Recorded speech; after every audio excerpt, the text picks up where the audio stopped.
CD4. The Blitz, as dreadful as it had been, and Milly would never admit to this in public, had, in some queer way, provided a flash of excitement, the potential for change. Now it was over, and they were back to the same dreary old routine: grey bread, powdered egg, and dehydrated meat. Perhaps Annie was right to get them growing their own. Food was so scarce now, Milly barely recognised the anonymous lumps that ended up on her plate. Everything was mock these days: mock apricot flan with carrots instead of apricots, mock cream made with marge and cornflour. Nothing on earth was as fraudulent as her marriage, though. In fact, and the thought made her laugh as she tossed a stone into the canal with a splash, her wedding had been the marital equivalent of powdered egg, fake, quick, and tasteless. Milly stared at the ripples spreading over the surface of the water. What if she'd married someone she actually cared for? How different would things be now? Samuel's beautiful face danced painfully through her mind. He'd come in and out of her life so fast, she half wondered if she hadn't dreamt him up. He'd never written, but then had she really expected him to? She stared up into the delphinium blue skies, as if she half expected to see his Halifax fly overhead. Flicking her fag butt into the canal, Milly sighed and headed for home. Back in Parnell Road, she was just letting herself in, only to find a woman was already opening the door. Curly was showing her out. She must have been in her 50s, dressed sensibly in a headscarf and lisle stockings, despite the fierce heat. Not Curly's usual type. She froze when she spotted Milly. I'm very sorry, Mrs. Brown," she mumbled, before turning and scurrying up the street. "Betty's mum," Milly sighed, shutting the door behind her. "Sorting out your dirty business, I presume?" Curly lingered, his dark eyes fathomless in the gloom of the passage. "You know, then, about the baby?" "Course I know," she said with a hard, bitter laugh.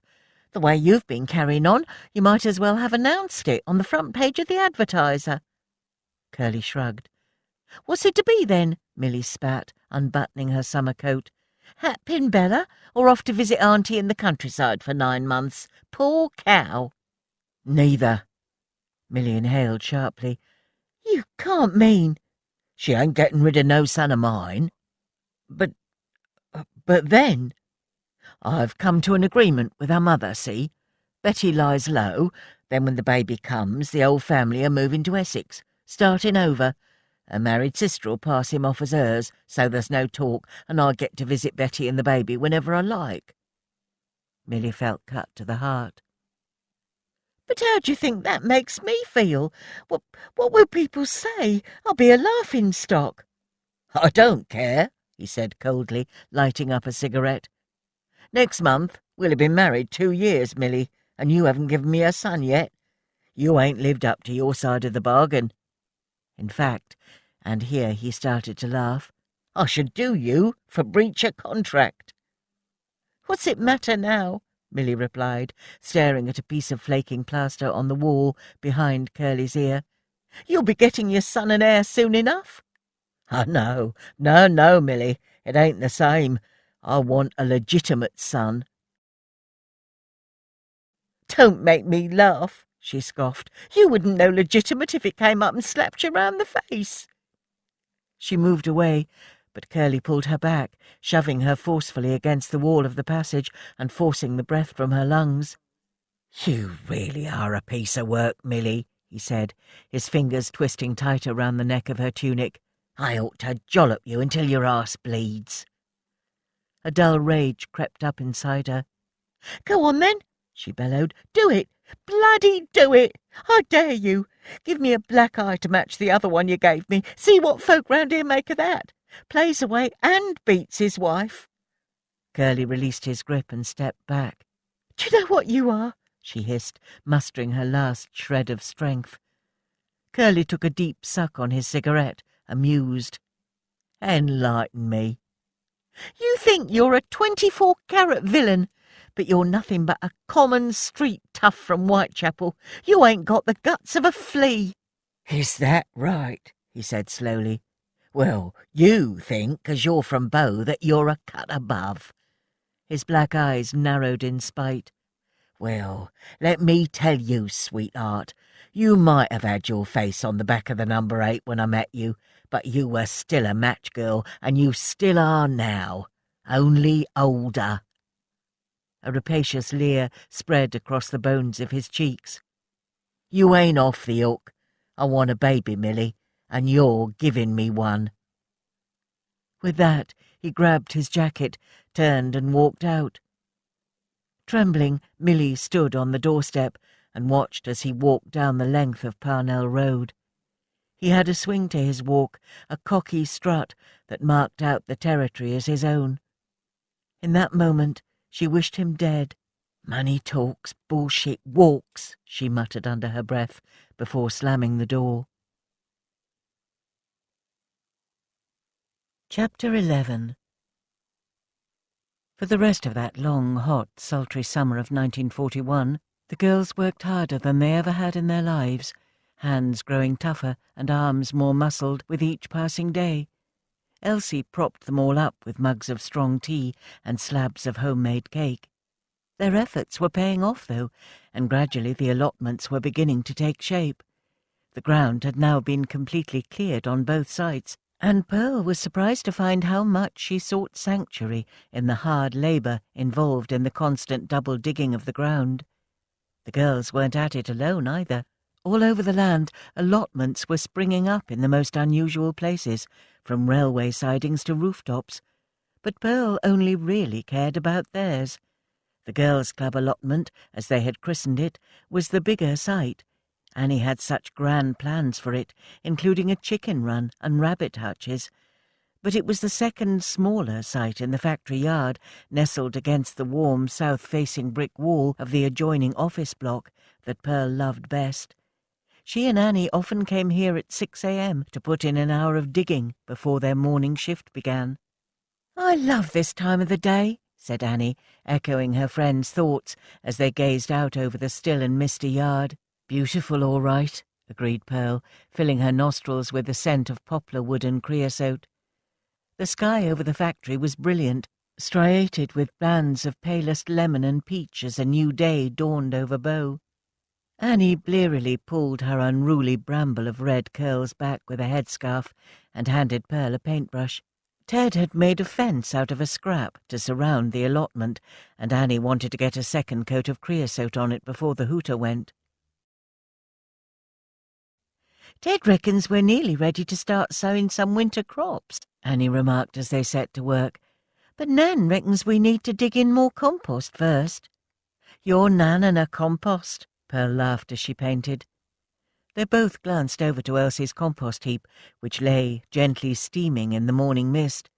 The elderly lady had taken it upon herself to be the unofficial queen of compost at both sites. Scarcely a day had passed when she hadn't turned up at the factory with a smouldering bucket in one hand and a shovel in the other. Nothing escaped Elsie's eagle eye. Tea leaves, horse and cattle dung, feathers, cuttings of hair swept from the floor of salons, even spent hops from Truman's brewery. They all went into the mix, and each day the heap crept a bit higher. "I think your Nan's right, mind you," Pearl said, slapping away an insect. "When you've got no proper topsoil, triple digging and laying in lots of compost is the only way to make sure the ground's properly aerated. We've got to make the soil nice and rich if we want anything to grow. Tell you what, though," she added, "we won't half get some lovely tomatoes up against that brick wall next summer if we put the work in now." "You know an awful lot about gardening, Pearl," Annie remarked. "Told you, my dad used to have an allotment. I used to help him out when I was a little girl," she replied. "Tell me about your family, Pearl. I hardly know a thing about your life back in Liverpool." Pearl shrugged. "Not much to say, really. Dad hasn't worked since his accident at the docks, so Mum does what she can, dressmaking and so on, to get by." "Don't you miss them?" Annie probed. Pearl felt her fingers tighten round the brush and willed back the tears. "Everyone's parted from someone they love at the moment," she said quietly. "Is there a sweetheart somewhere?" Annie ventured. "No," she said sharply, standing up and wiping her hands down the front of her dungarees. "I think that should do it. I'd kill for a brew before we start work." "All right, let's leave it for now," agreed Annie.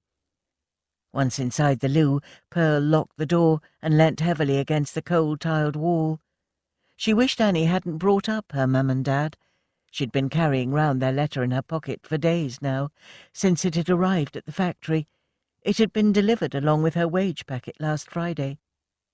Sighing, she pulled the crumpled letter out of her dungaree's pocket. It was senseless to read it again, but, like picking at a scab, she couldn't resist. "Dear Pearl, your dad and I are writing this letter in the hope it might reach you. We telephoned the welfare department at Fairfield Works, pleading with them to tell us whether you're working there. But staff records are confidential, apparently, so we've resorted to writing this in the hope that you are working there. Your dad and I have written to every factory we can think of where you might get work, because in our hearts we know you're alive. We know that it's you who sent the parcel of money. We visited your lodgings, scoured every inch of it for clues as to where you went. I've sat in your bedroom for hours, trying to imagine what was going through your mind the day you vanished. My darling girl, we understand your reasons for leaving. We know you felt you had no choice. We don't blame you. There is no easy way to tell you this, but your dad, he has aged so much since your disappearance. He barely leaves his bed now. The accident, the doctors say, is what's causing it, but they say he'll be lucky to survive another year. Come home, dearest one, I beg of you. No harm will come to you here. Your devoted ma'am. Kiss, kiss, kiss." Pearl closed her eyes as 2 tears squeezed beneath her eyelids and slid down her cheeks. Tears for the parents she knew she would never see again, for despite her dad's ill health, she knew she could never return home. Not now. Not ever. It wouldn't be fair to tangle them up in her mess. "Pearl, love, you nearly ready?" Annie's voice echoed round the lavatory. "Coming," she replied, and scrunching the letter up, she flushed it down the toilet. Friday evening, after work, and instead of dressing up in her glad rags, Milly was changing into a pair of dungarees and pulling her platinum blonde hair into a cherry-red scarf. "I might have to dress like a fella," she grumbled, pulling out a tube of red lipstick a mate at the Yardley factory in nearby Stratford had slipped her. "But it don't mean I have to look like one." Annie laughed. "Lipstick? Seriously, Milly, for digging in compost?" "You want to try it, Annie?" she replied, painting in a thick slick of carmine red and blotting it with some loo roll. "Red's a bit risque, ain't it?" Rose replied as she washed her hands with a slither of sunlight soap. "That's one good thing about this war, sweetheart," Milly said, popping her lipstick back in her purse and snapping it shut with a shrug. "If I'd worn this shade before, I'd be called a slut. Now I'm patriotic." Annie laughed at her friend's chutzpah, as Mr. Rosen would call it. Despite living with a spiv of a husband and being neglected by her blousy mother, or perhaps because of it, Milly was irrepressible. "Come on, Miss Frobisher wants to introduce us to 2 important visitors at the Girls' Club site." "Who?" asked Rose, as she finished drying her hands on the roller towel. Annie shrugged. "Search me." Outside in the yard, a heavy summer downpour was bashing the bricks, and streams of D-Mob happy match girls ran down the yard, coats and cardigans pulled over their heads. Milly kicked off the brake on one of the rattly old bone shakers on loan from the factory, and raised her voice over the still shrieking hooter. "Right, who's going backy with me?" "You can't be serious," Pearl laughed. "Come on, hop on," Milly urged. "It's a 10 minutes walk to the Girls' Club." "I'm game," Annie laughed, grabbing the handlebars of the other bike and getting on. "Rose, you get on the back of mine." "You're a case, Milly Brown," Rose giggled as she swung her leg over and wrapped her arms around Annie's slender waist.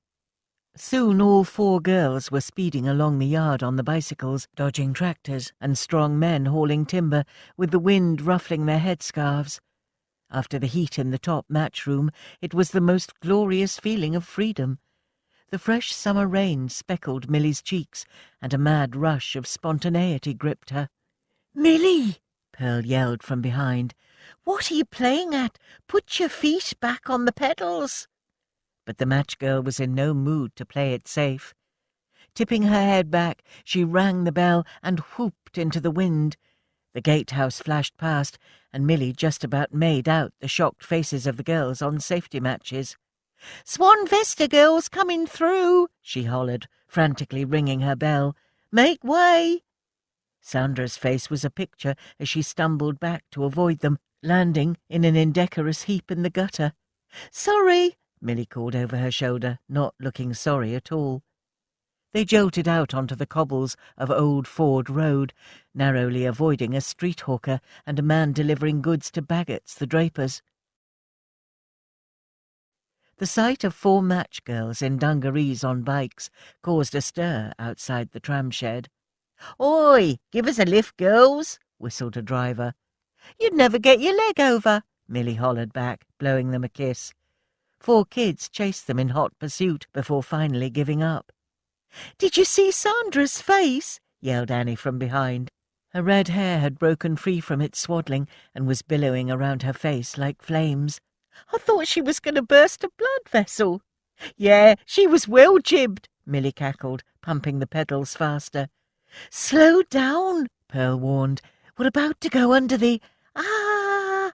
They whizzed under the smoky railway arch, skidding over the rain-soaked cobbles, just as a huge steam train thundered overhead, hauling tons of matchsticks from the factory. Pearl closed her eyes as Milly blazed past the Bryant and May wharf to a fanfare of wolf whistles, past the shocked face of the guard on the warden's post, straight across the bowling green of the recreation grounds, before skidding to a halt before a small group assembled at the allotment. "You're balmy," Pearl laughed. "I'm soaked." "You're soaked," Milly laughed throatily, dismounting and flapping her trouser leg. "Look at me, I'm so wet the rain's running out the arse of me trousers." "Milly," Mrs. Frobisher scolded, "what did I say about your language? We have visitors." For the first time, Milly noticed the 2 men standing either side of the welfare superintendent, an earnest, fresh-faced man in a tweed jacket, and standing the other side. "Samuel!" she breathed in astonishment. "Bugger me! Sorry, Mrs. F., but what are you doing here?" The effect of seeing him standing in front of her was so overwhelming, she didn't know what else to say. Instead, she threw her arms around him. "Milly," he laughed when he'd finally disentangled himself. "That was some entrance." "You clearly remember Samuel Taylor of the RAF from his previous visit," Mrs. Frobisher remarked, looking perplexed. "Course we do," Annie beamed, stepping forward to shake his hand. "Samuel here rescued my Nan on the last night of the Blitz. He's an absolute hero. But what you doing back?" "Mrs. Frobisher wrote to my CO asking whether there were any trained gardeners in our unit who might like to assist with Bryant and May's allotment on their leave." He shrugged. "I get 6 days or so every 6 weeks. This ought to be the perfect respite from dummy runs and learning Morse code, so here I am." There he was indeed, a shining 6'1" of impossible vigour. It had been 16 weeks since Milly had last seen the trainee pilot, not that she was counting, and he was even more handsome than she remembered. She scarcely registered being introduced to Tom Beckton from the National Federation of Young Farmers, or the knowing look which passed between Annie and Rose. Samuel was back, and nothing else mattered. By the time the rain dried up, and the warmth of the early evening sun burnt through the clouds, the ground was steaming, and the air was ripe with smells. The ground wasn't the only thing hotting up. Rose caught Annie's eye and knew she was thinking exactly the same thing. Ted had come over to meet the new recruits, and was listening with interest as Samuel crouched down in the middle of the allotment. "Do you really think you'll get anything to grow here, Samuel?" Ted asked. "This place took a high explosive on the first night of the Blitz. I dread to think how toxic the earth must be." "Took me years to get the soil right in my old garden down in Sussex, so don't expect miracles," admitted Samuel. "But with a little love and care, vegetables ought to grow here all right." He rubbed the blackened ball of his thumb lovingly across the earth. "Handled right, and treated with a little love and tenderness, anything can flourish." He glanced up at Milly, his golden face bathed in late summer sunshine, and the air between them shimmered. He might have been addressing the group, but his eyes were all for Milly. Rose looked away, embarrassed. "Samuel's right," Tom replied, oblivious to their obvious chemistry. "We'll help you all we can, but what's really important is making sure we plant to provide vegetables all year round, not just in the summer months. The Ministry of Agriculture keeps stressing the importance of avoiding a glut of summer vegetables and harvesting nothing in the lean winter months. I've got a copy of their cropping plan." He grinned enthusiastically, producing a pamphlet from his trouser pocket. "It's perfect for a plot this size." He glanced over at Rose and smiled shyly. She smiled back, and at once his cheeks coloured. Standing next to Samuel, Tom looked like a boy, though Rose guessed he must be around 18. As they started digging, she found herself falling into easy conversation with the shy young man. "Where are you from, Tom?" "Bedford, in Devon. Don't expect you'll have heard of it," he replied. "But of course I have," she grinned, looking up from her spade. "We went there with Bryant and May on a company outing one summer. We all got a free bucket and spade and a marzipan fish. I dropped mine under the seat of the charabanc, though. Funny what you remember," she added, feeling suddenly foolish. "Still, the rest of it was glorious. I should never get enough of living by the sea and all that space." "Afraid farmers don't get much chance to go bathing, Rose," he said stiffly. "Too busy working on my father's farm." "Must be hard work." He shrugged, suddenly looking very self-conscious.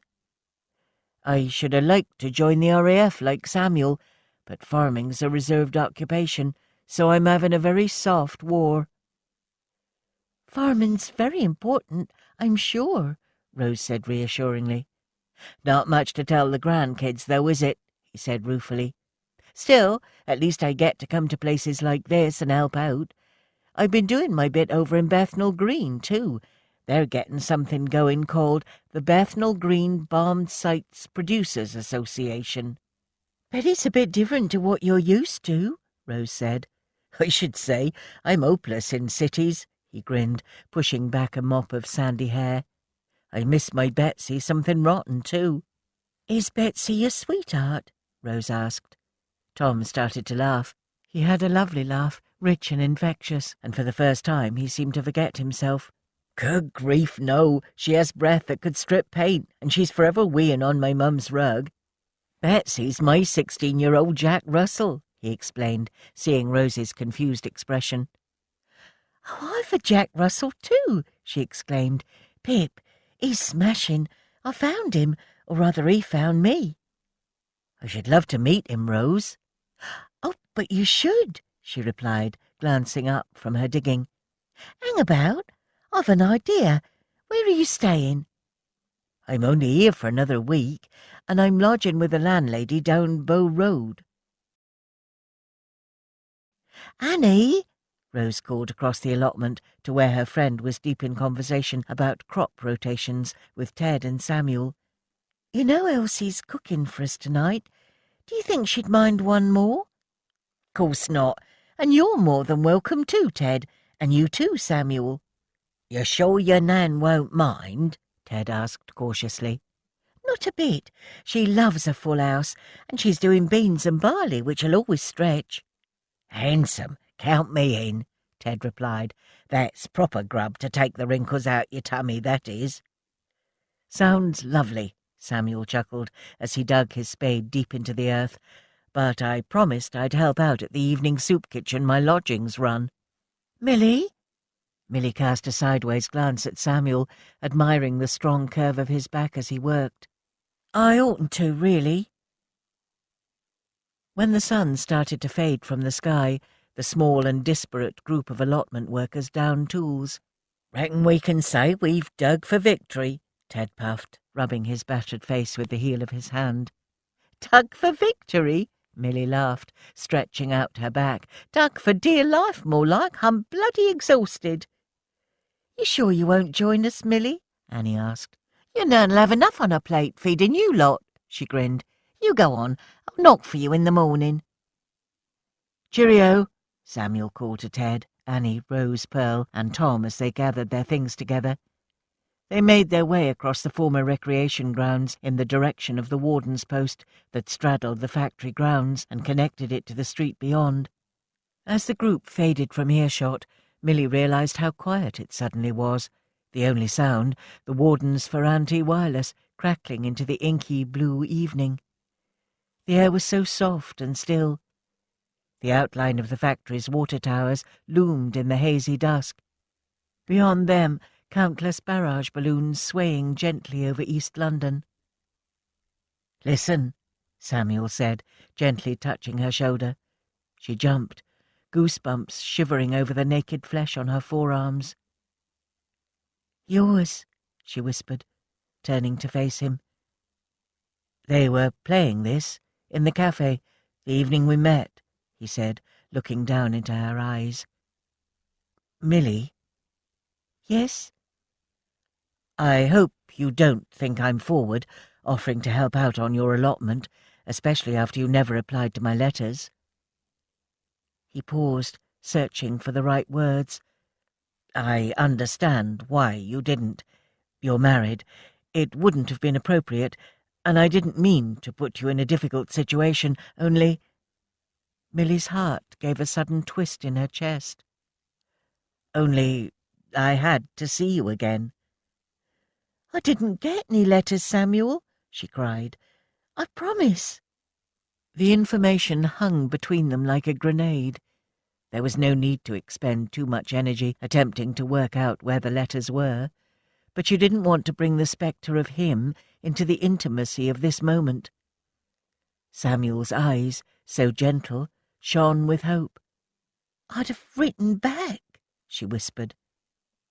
"I had a feeling. Please, don't go, Milly. Not yet. Will you walk with me a while?" They took the turning out of Wrexham Road and walked in the shadows in the direction of Samuel's lodgings in Bromley by Bow.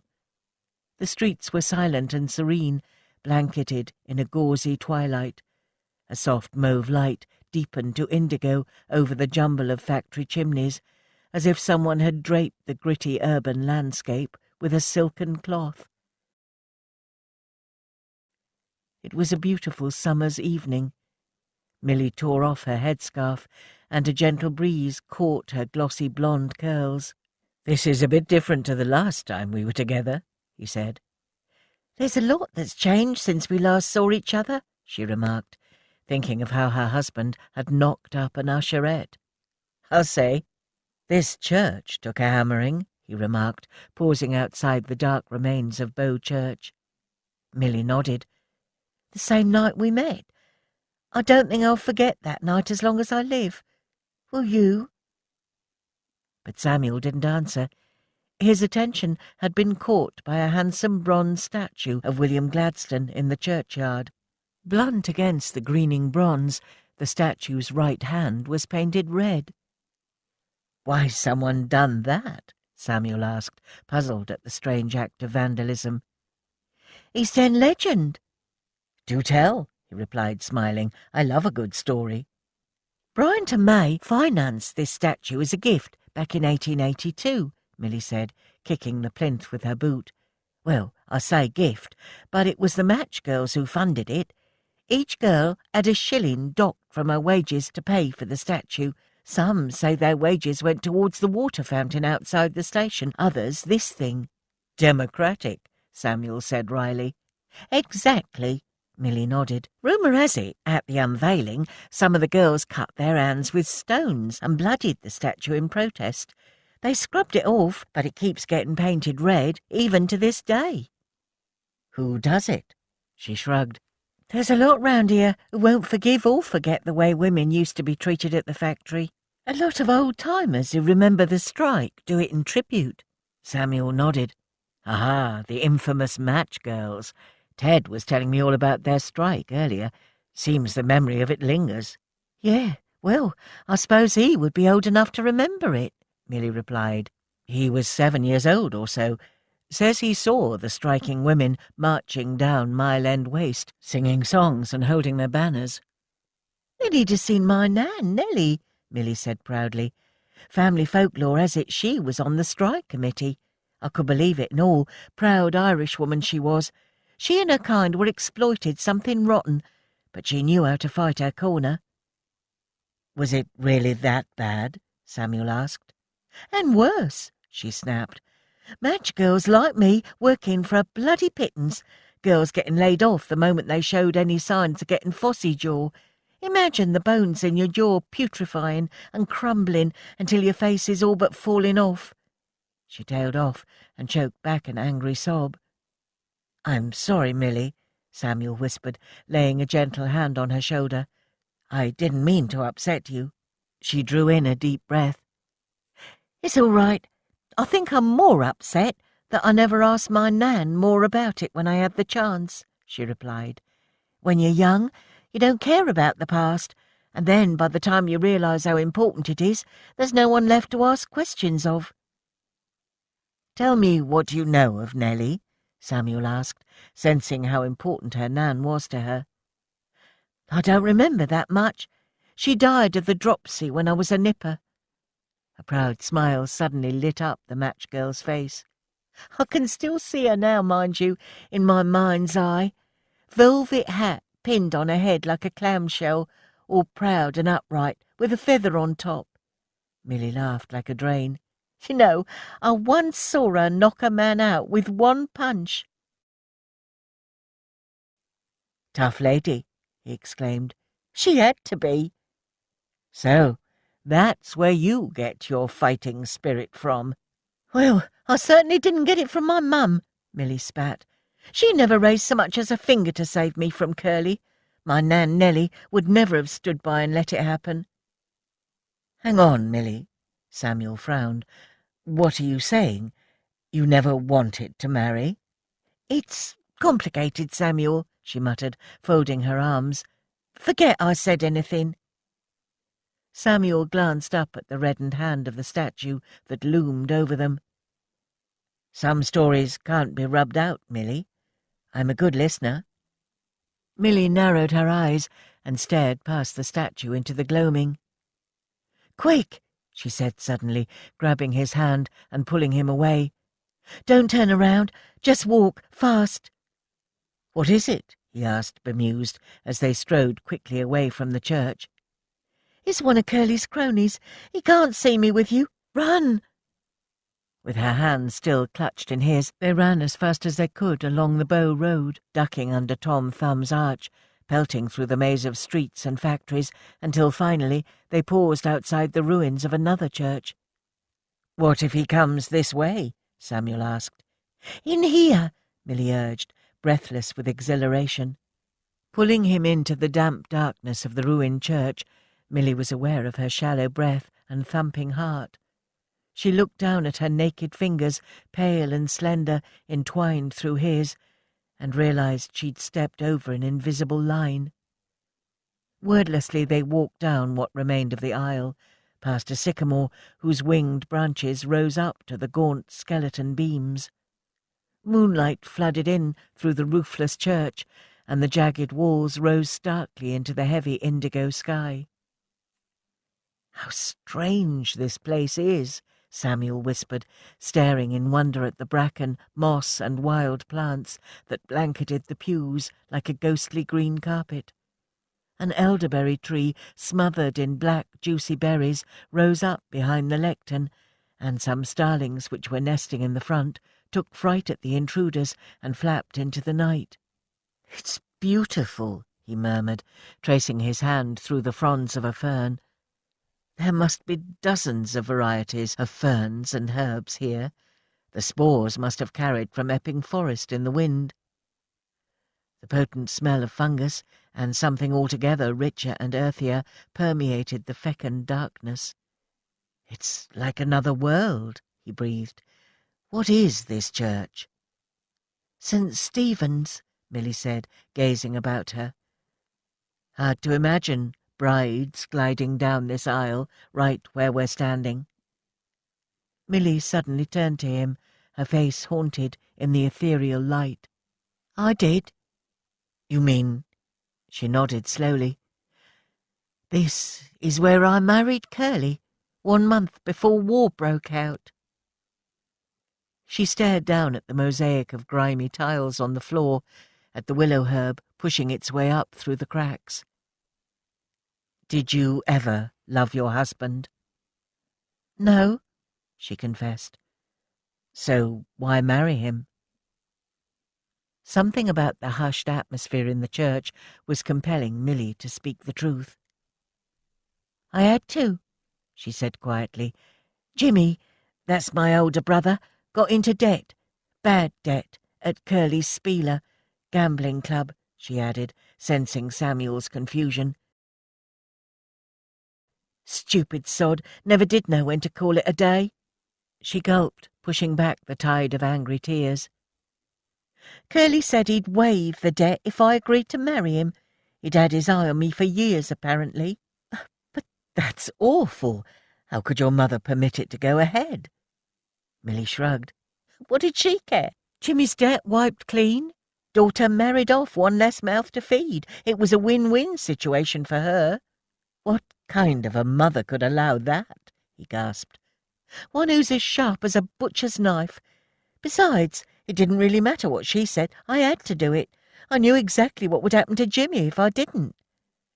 Angrily she kicked a stray stone, which ricocheted against the wall, sending a flock of pigeons roosting in the tower, soaring into the heavens. "Milly, I really don't know what to say," Samuel said softly. "What can you say? What can anyone say? My chump of a brother gets in over his head, and I have to pay the price." She snorted. "When it comes to Curly, everyone has a price attached." "It's just so wrong. Your family sacrificed you to some sort of racketeer." Milly was about to fire back a smart comment about how most women's lives are one of sacrifice, but found she couldn't, because all of a sudden Samuel's hands were on the straps of her dungarees, pulling her body towards his chest. The flesh of his fingers was tilting her chin upwards. In the darkness his warm mouth found hers. Right there, in church, under a lustrous summer moon, he kissed her tenderly, and all of her anger, her fears and frustrations melted to nothing. Chapter 12. Annie swore her Nan had rigged up some sort of radar from number 33 Blondin Street. "Good, you're home," the elderly lady remarked as she flung open the front door before Annie's hand had even touched the handle. "Be a treasure and run this up to Mrs. Donnelly at number 16, she ordered, pressing a warm pot at Annie. "She can't pay her rent this week, and she's been seen picking up specks down the Roman." "Specks?" Pearl asked. "Bits of bruised fruit and veg from the market floor," Ted said, stepping out from behind Annie. The smile froze on Elsie's face. "You don't mind, do you, Nan?" Annie asked worriedly. "Me inviting Ted and this young chap Tom for tea?" "I know it's an ask, Nan, but they've been ever such help to us on the allotment today." Elsie recovered herself quickly, but her smile was guarded. "Any friend of Annie's is a friend of mine," she replied, throwing open the door. "I've your mum over too, Rose dear, but I dare say we'll all squash in." "Thanks, Elsie. I've brought my tea rations and a bit of salted butter I'd been saving," Ted said, holding up a bag. Inside the warm tumble-down terrace, Elsie served up a meal cooked with love. Bean and barley soup which had been simmering away for hours, and fish, which Maureen had brought, smoked over wild garlic and rosemary that Elsie had found growing on a railway siding. Sweet was a slither of honey cake. "Every mouthful is like a velvet kiss," Tom sighed, casting a sideways look at Rose, who blushed, her dark eyes sparkling in the firelight. "A velvet kiss indeed," Elsie chuckled, leaning back in her chair expansively. "How'd you like that, Maureen dear? The boy's a poet." Maureen was busy hoovering up cake crumbs with a bony finger. "I'd say the boy should be doing his bit for king and country, huh?" she grunted, "instead of eating other people's rations. What are you, one of them conscientious objectors?" "A farmer, actually," Tom mumbled, flushing. "Mum!" Rose scolded, looking mortified, and his heart went out to her friend. "There's manners," she muttered under her breath, avoiding her Nan's reproachful gaze. "I'll make tea," Maureen said, glaring at Tom as she scraped back her chair.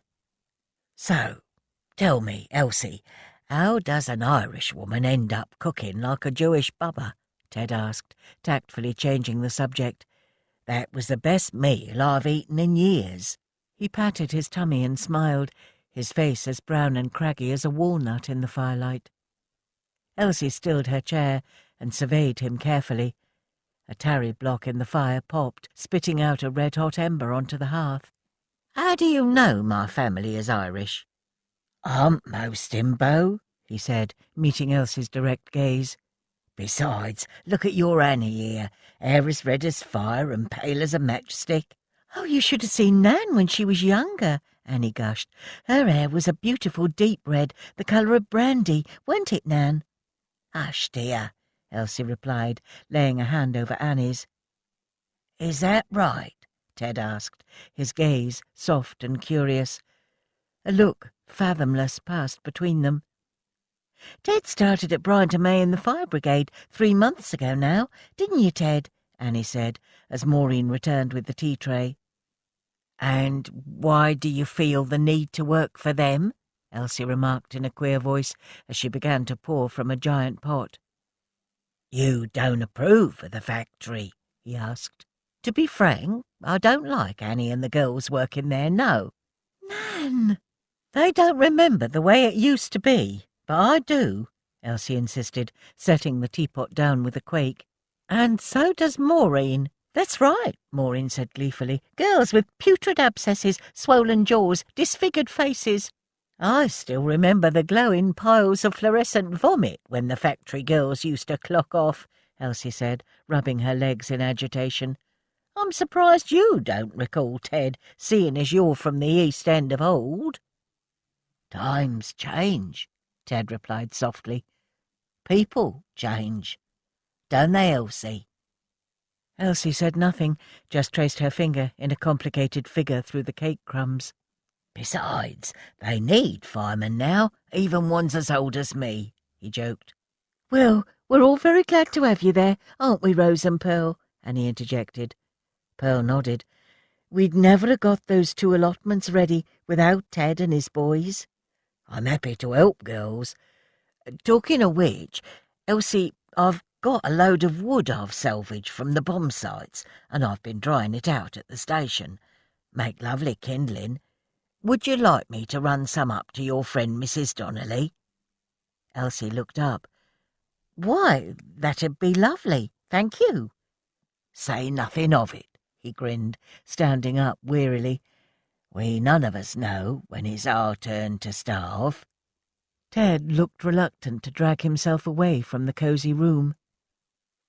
"I can't tell you how much I enjoyed this evening, Elsie," he said, holding his cap over his heart and lingering by the door. "An unexpected pleasure." Elsie coloured. "You're welcome, Ted," she replied, her voice high and strange. Once Ted had left, Annie watched her Nan, intrigued as she cleared the table, humming to herself. Something had passed between Elsie and Ted this evening. Annie had a queer feeling that there had been another, deeper, unspoken narrative taken place. She wasn't the only one observing. Maureen was watching Elsie like a hawk, and when she went to take the plates through to the scullery, Maureen followed. As Pearl, Tom and Rose sat by the fire playing with Pip, curiosity drew Annie to the door of the scullery. Working in the terrific noise of the top match room meant that Annie had become surprisingly adept at lip-reading, which is how she was able to decipher perfectly what Maureen mouthed to Elsie. "It's him, ain't it?" Her Nan paled as she lit the fire under the copper. "Hush! Remember our agreement." Maureen turned, and Annie stole softly back, unseen, into the parlour.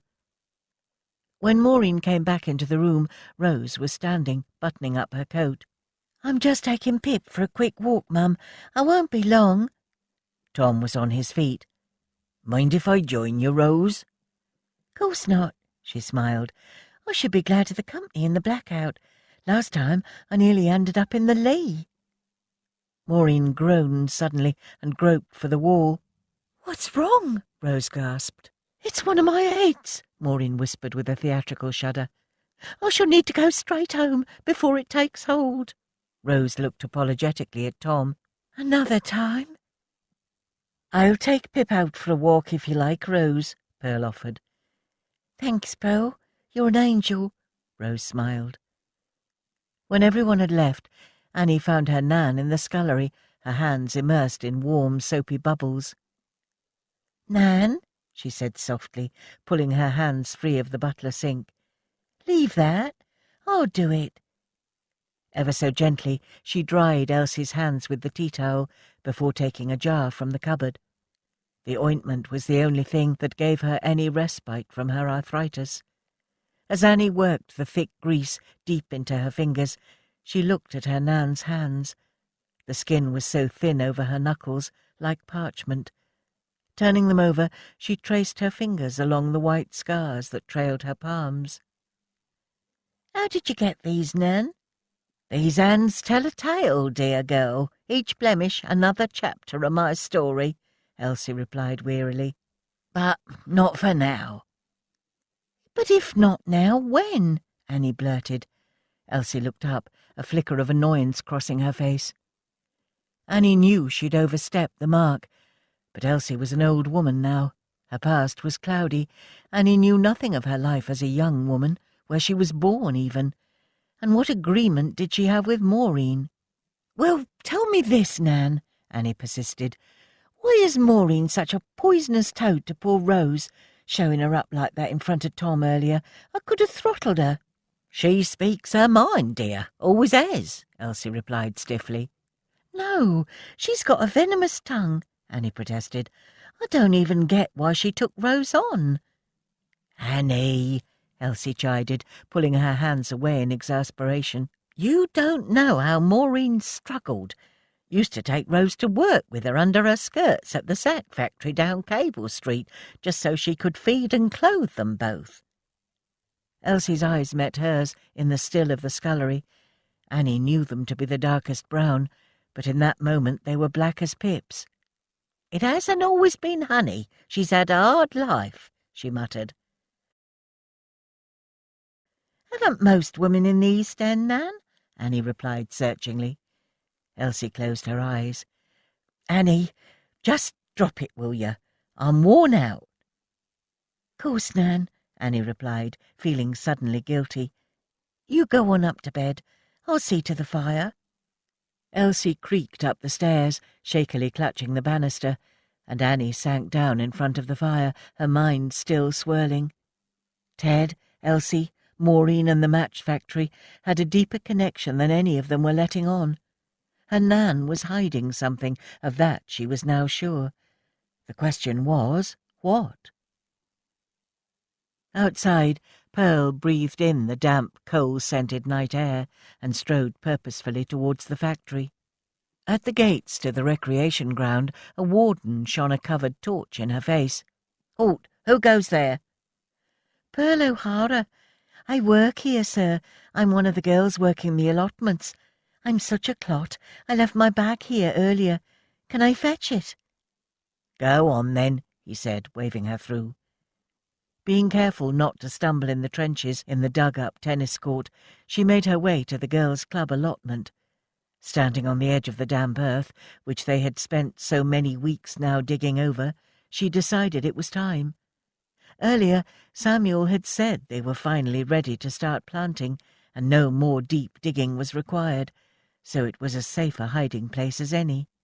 A strong breeze swept over the grounds, bringing with it the rank, sour smell of the river. Shivering slightly, Pearl pulled her wedding ring from her pocket. Crouching down, she pushed it deep into the earth before brushing more soil over the top.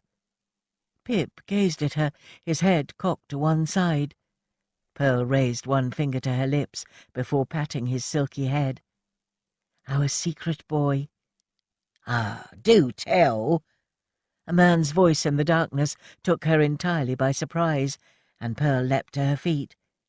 In the moonlight, his face glowed like an apparition. "Curly, what are you doing here?" "I've come to see if I can find my dear wife, who ain't come home yet." Curly walked closer to her, and Pip started to growl. "Was she here this evening?" he demanded. Pearl thought back to her last sighting of Milly as they'd all left, chatting intimately with Samuel. Briefly." "Not that briefly. She left a gas mask here," he said, pulling the box from behind his back. "Leave in a hurry, did she?" "I wouldn't know," she mumbled. Curly stared at her for what felt like an age, his gaze cold and unflinching. "Don't worry, I won't put you on the spot. I can see she ain't here. But you are." He smiled slowly, and Pearl could see his brain working overtime. Unfortunately for Pearl, Curly had an unerring instinct for corruption. He could smell out trouble like a pig sniffs out truffles. "You gonna tell me what you just buried down there, sweetheart?" Pearl was so frightened she stepped back with a shudder. Curly looked amused. "I ain't gonna hurt you, love. I just want to know what you buried." Pearl shook her head.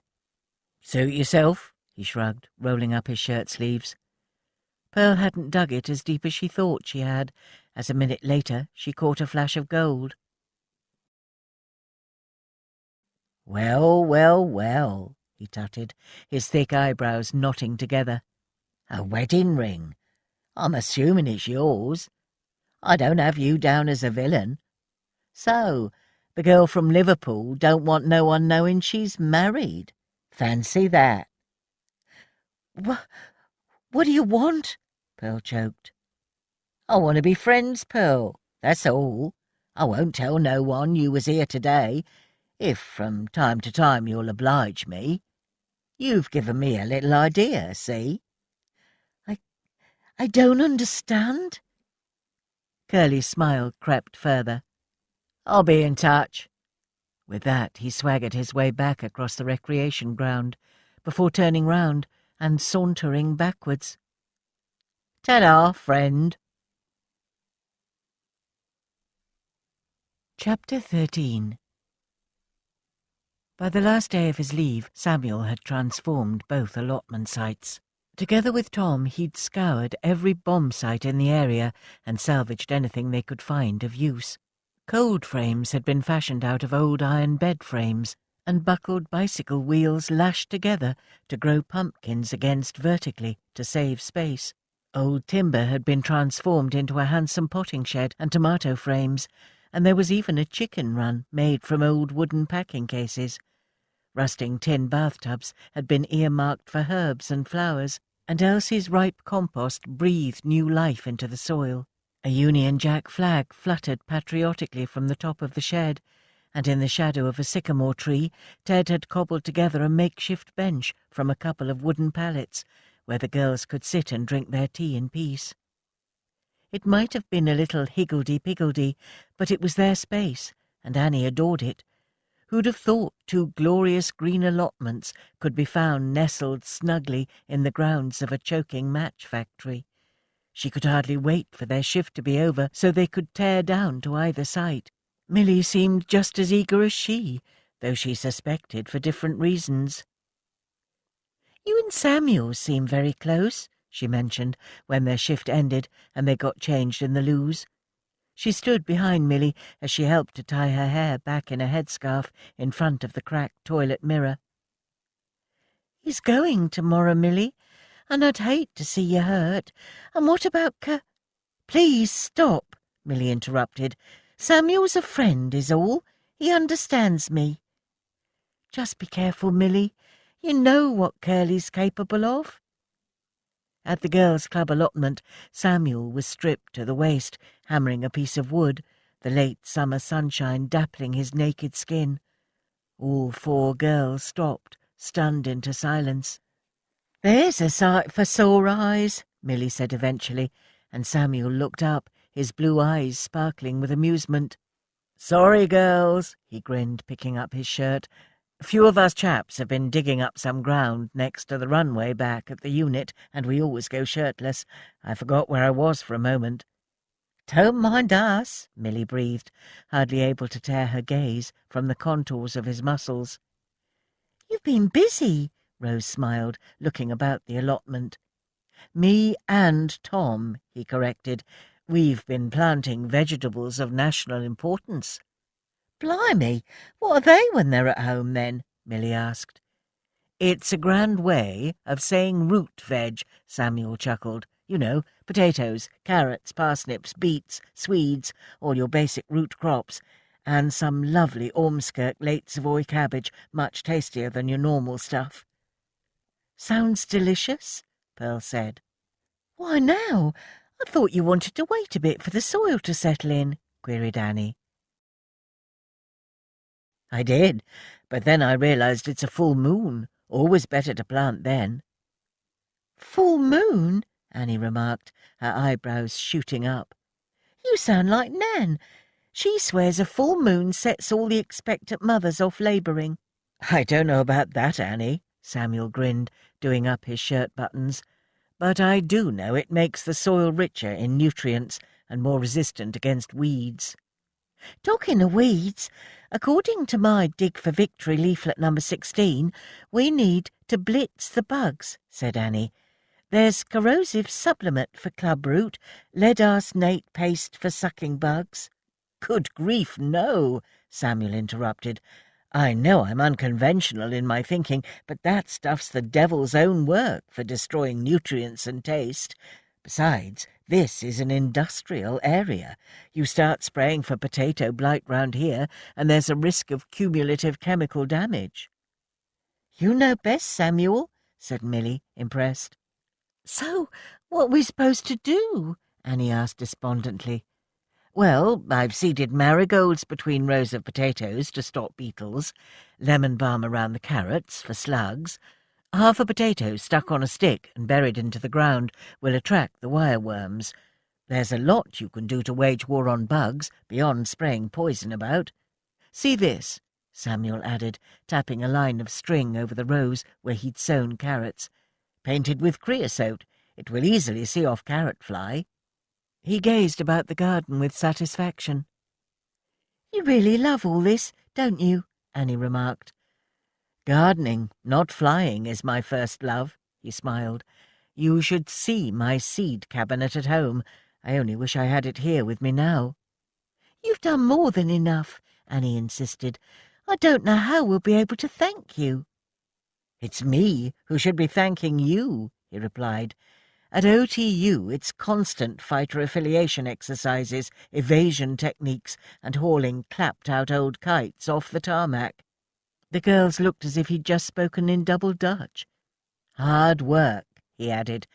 "To be here, working British soil, well, it reminds me of everything I need to fight for and to protect."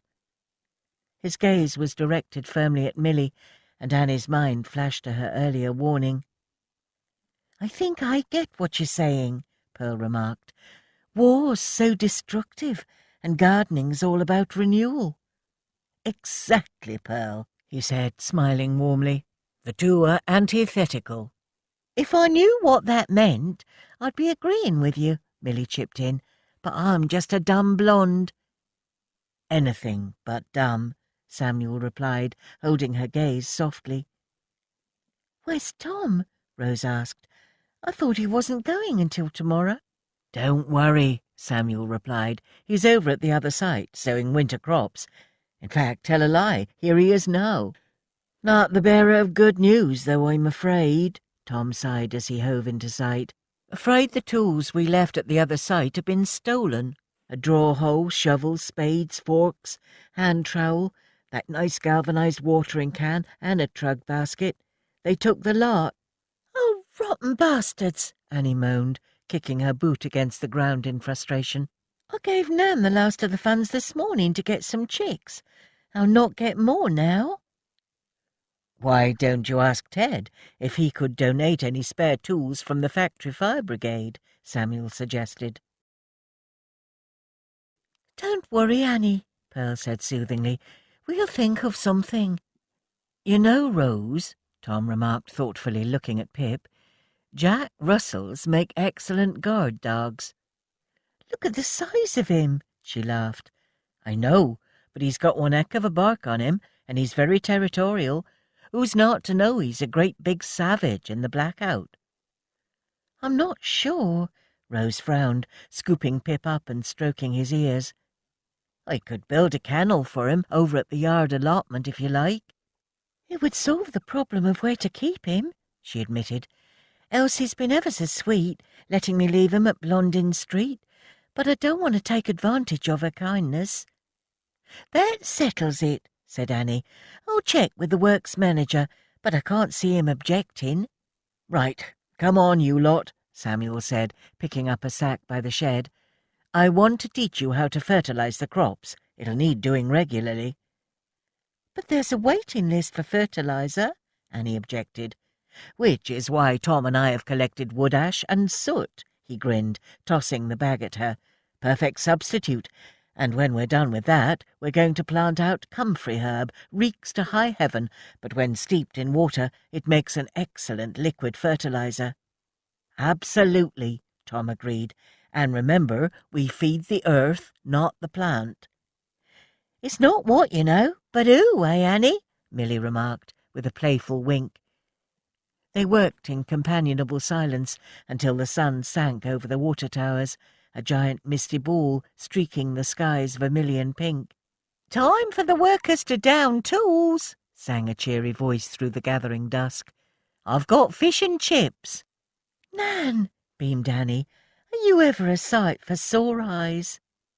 Elsie laid out an old picnic blanket on the ground while the workers washed their hands at the standpipe the Metropolitan Water Board had installed.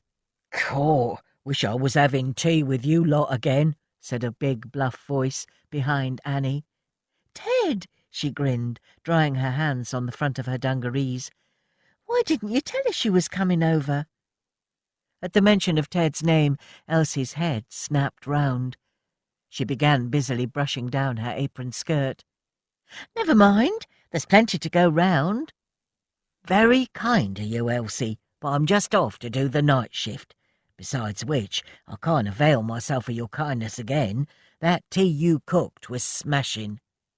"Oh, it was nothing," she flushed.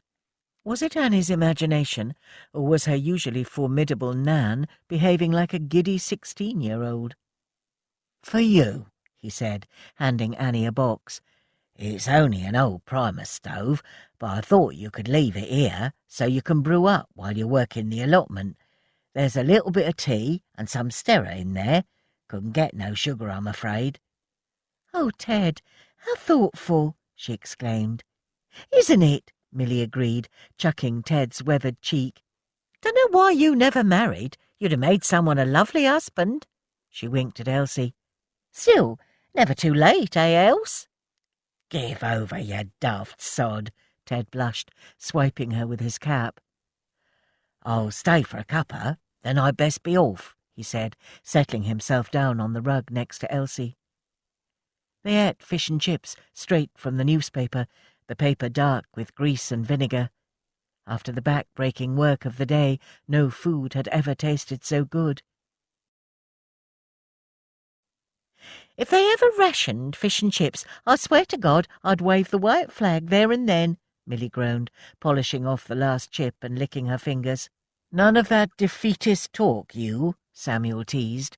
Besides, come winter-time, with any luck you'll be pulling the tastiest veg you've ever eaten straight from the earth with your bare hands. No feeling like it on earth, is there, Samuel? Tom remarked. Certainly isn't, he grinned, stretching out his long legs and leaning back against the sun-warmed boards of the potting shed. How's the old poem go? The kiss of the sun for pardon, the song of the birds for mirth. One is nearer God's heart in a garden than anywhere else on earth. He looked directly at Milly as he spoke, and when he finished, gave her a smile that almost stopped her heart. "That's beautiful, Samuel," she replied. Feeling like she was intruding on a private moment, Annie glanced over to where Elsie was sitting, tearing up the old newspaper into strips. "What you going to do with that, Mrs. Trinder?" Pearl asked. "Why, it's going on the compost, of course, dear." "These youngsters haven't got a clue, have they, Else?" Ted chuckled as he drained his tea. But Elsie wasn't listening. She was reading from a slightly chip-stained piece of newspaper. "I don't believe it," she tutted. "Says here there's been a spate of bag snatches and pickpocket binges down Trisp Street Market. Dozens of people have lost clothing coupons, ration books, money, and... oh, no, there really is too much," she gasped. "What is it, Nan?" "One old boy even had all his medals from the Great War stolen." Ted's face darkened. "These villains want hanging. That'd stop their filthy crimes." "First our tools, now this," Rose said worriedly. "Is it me, or are we seeing more of this since the war began?" Annie asked. "I read that shopkeepers lost more to looting during the Blitz than to Jerry's bombs," Samuel remarked. "So, let's hope for a swift end to this war so as we can all get back to normal," Ted said, rising to his feet. "Right, I'm off. Cheerio, all." "I'd best be off too," Elsie said. She took Ted's hand as he helped her to her feet. "Rose, do you want to show me where you want Pip's kennel?" Tom asked. Before long, all the workers had scattered, leaving Samuel and Milly alone once more at the allotment. "I better not stay too long," Milly said. "Curly's getting suspicious about where I'm going after work." "Come," said Samuel, holding out his hand. "I want to show you something, just quickly." They walked once more through the streets in the direction of Bromley by Bow, making sure this time to stick to the quieter back roads, their footsteps falling softly into step as they passed under the shadow of a viaduct. Row after row of smoking, soot-stained terraces stretched out, housing communities until now untouched by time. "This street was known as Incubator Alley," Milly remarked. "You couldn't move for the prams, carts and kids." She smiled nostalgically. "Us East Enders grew up on the streets." "Same in the countryside, except the fields were our playgrounds," Samuel replied. "Funny when you think about it. But all the kids who live down here could be playing in the fields you grew up in," Milly remarked, looking at the deserted streets. "It's like the Pied Pipers come and lured them all away." "War's turned everything topsy-turvy, hasn't it?" Samuel agreed. He turned suddenly, looking her full in the face. "I adore children. One day I hope to have a whole brood." "I dare say. Easy enough to be fond of kids when you ain't got none." He smiled curiously. "Do you not want children, then?" "What, and find myself tied to the kitchen sink?" she muttered defensively. "No, thank you very much." They continued their walk in silence until they reached a handsome red brick building covered in ivy. "What is this place?" she asked. "My chance to show you something of the history of the East End," he said mysteriously. "Come on." Samuel swung open the door, and they were assailed by a fug of warmth in the blacked-out room. Trestle tables, heaving with urns of soup, lined a large wood-panelled room. "Kingsley Hall, my lodgings," he explained as they wove their way through the crowded room. "A place which helps feed and clothe the poor in the community, It's also a rest centre and shelter now, run by Muriel Lester, a pacifist who supported the suffragettes. He paused. Have you really never heard of it, you being from Bow? Come to think of it, I have, Milly replied. My mum was always too proud to come to places like this, though. I ain't having no daughter of mine have Sally Army soup, she scoffed, mimicking Gladys's voice. She'd rather sell me off to the nearest villain. They passed a dining room and a space for worship until they came to a dark, winding staircase. My room is up here. Milly hesitated. Samuel, Don't worry. I promise I'm not about to try and ravish you. We're not all the heavy-drinking playboys the public would have you believe. At the top of the stairs, he led her outside onto a terrace. Lines of rooms opened out onto a wide balcony. Someone had planted containers full of flowers and vegetables, which trailed prettily over the balcony railings, perfuming the night air. Milly spotted sweet peas in a patriotic blaze of red, white and blue, and an old bathtub bursting with rosemary, comfrey, mint and thyme, even tomatoes growing in an old orange box. It was the most unusual little garden she'd ever seen. Samuel looked at her face and smiled. A little green oasis up in the sky, isn't it? This is my room, he nodded. But look, this is what I brought you up to see. Reverently he opened a door into a sparsely furnished room next to his. The room contained the barest of necessities, a mat in place of a bed, a wicker chair, and rush matting on the floor. This ends CD 4. CD 5. Mahatma Gandhi stayed here when he visited in 1931, he breathed. He could have stayed at some swanky West End hotel, but he chose to make the East End his home. Don't you think that's wonderful? They've preserved his room. Apparently, at 6 o'clock each morning after his prayers, he took his walk along the canal, talking to workmen and factory girls on the way. Fancy that, smiled Milly. Bet he turned a few heads in his loincloth. Samuel burst out laughing. You do make me laugh, Milly. They walked to the balcony edge and stared in silence back in the direction of Bow, bathed in the milky light of the full moon.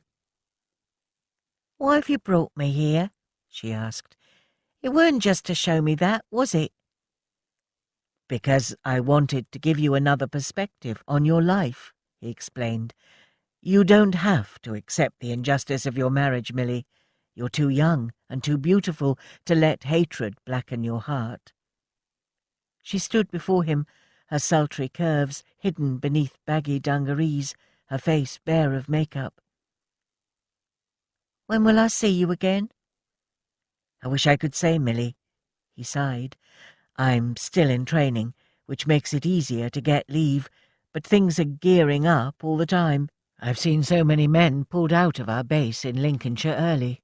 Crews are coming faster and faster from training. Bomber Command is gathering in strength.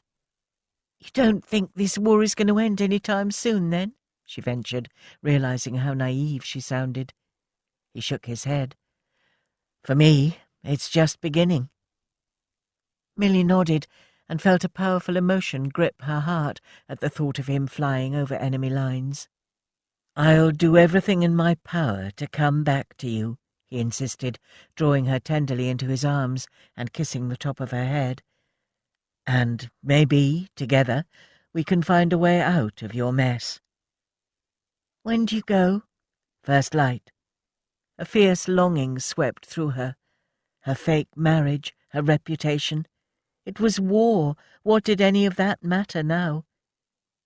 Impulsively, she pushed her body against his broad chest, snaking her hands up and under his shirt. Stroking the warm, naked flesh on his back, she began to kiss, slowly and sensuously, along the curve of his neck, tasting the sweet saltiness of his skin. His body responded instantly, and, groaning, he crushed his lips against hers. Surrendering to the moment, Milly moaned softly as he gathered her up and moved towards the dark doorway to his bedroom. But then abruptly He stopped.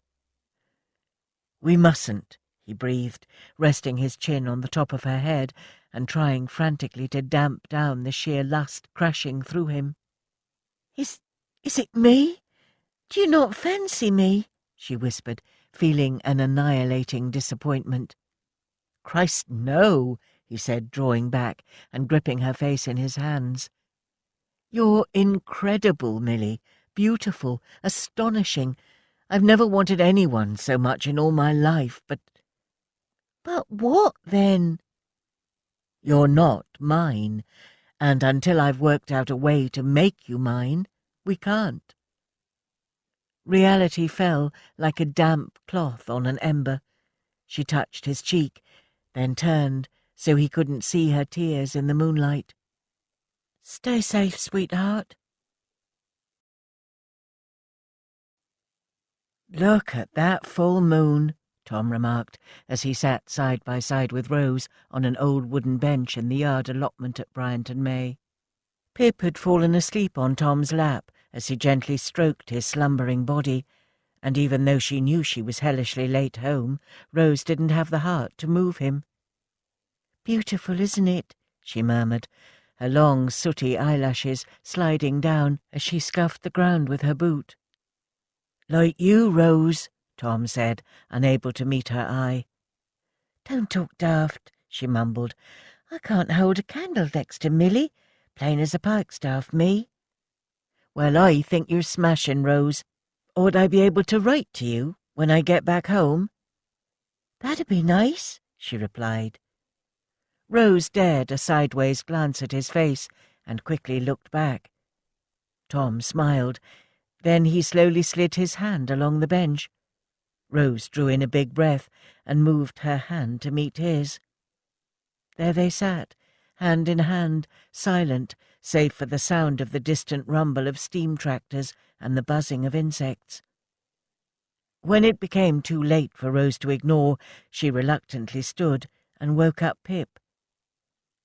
"All right, Tom," she mumbled, wondering whether she ought to let him kiss her. "And I'll be waiting, Rose," he replied, too shy to stand. "Might even send you a marzipan fish." The soft breeze ruffled her hair, bringing with it the sweet smell of poplar sap. Rose turned and ran up the moonlit yard, feeling as light-hearted and happy as she could remember in years. Back in Parnell Street, Milly let herself in and crept quietly along the darkened passage to the kitchen. Please let Curly be at his club. After her encounter with Samuel, she was emotionally wrung out and could do without a fight. "You're home, then?" said a voice from the darkened parlour as she passed the door. "Bleeding hell! You gave us a fright," Milly gasped as she snapped on the light. "Why are you sitting here in the dark? And what's with the bags?" "I'm going away." "Where?" "To stay with Betty and her family. They're moving to Essex earlier than planned." "But why?" she asked, flabbergasted. "I don't see you staying in to rub her feet. And what about your club?" "It'll look after itself for a while. Besides, things are getting hot round here." Milly went to reply, but decided she'd rather not know what he'd been up to. He strode to the looking-glass over the mantel and combed back his patent leather hair. Curly was suited and booted, all rigged out in a sharp new suit, Max Cohen looking at the cut of it. She stared down dully at her muddy dungarees.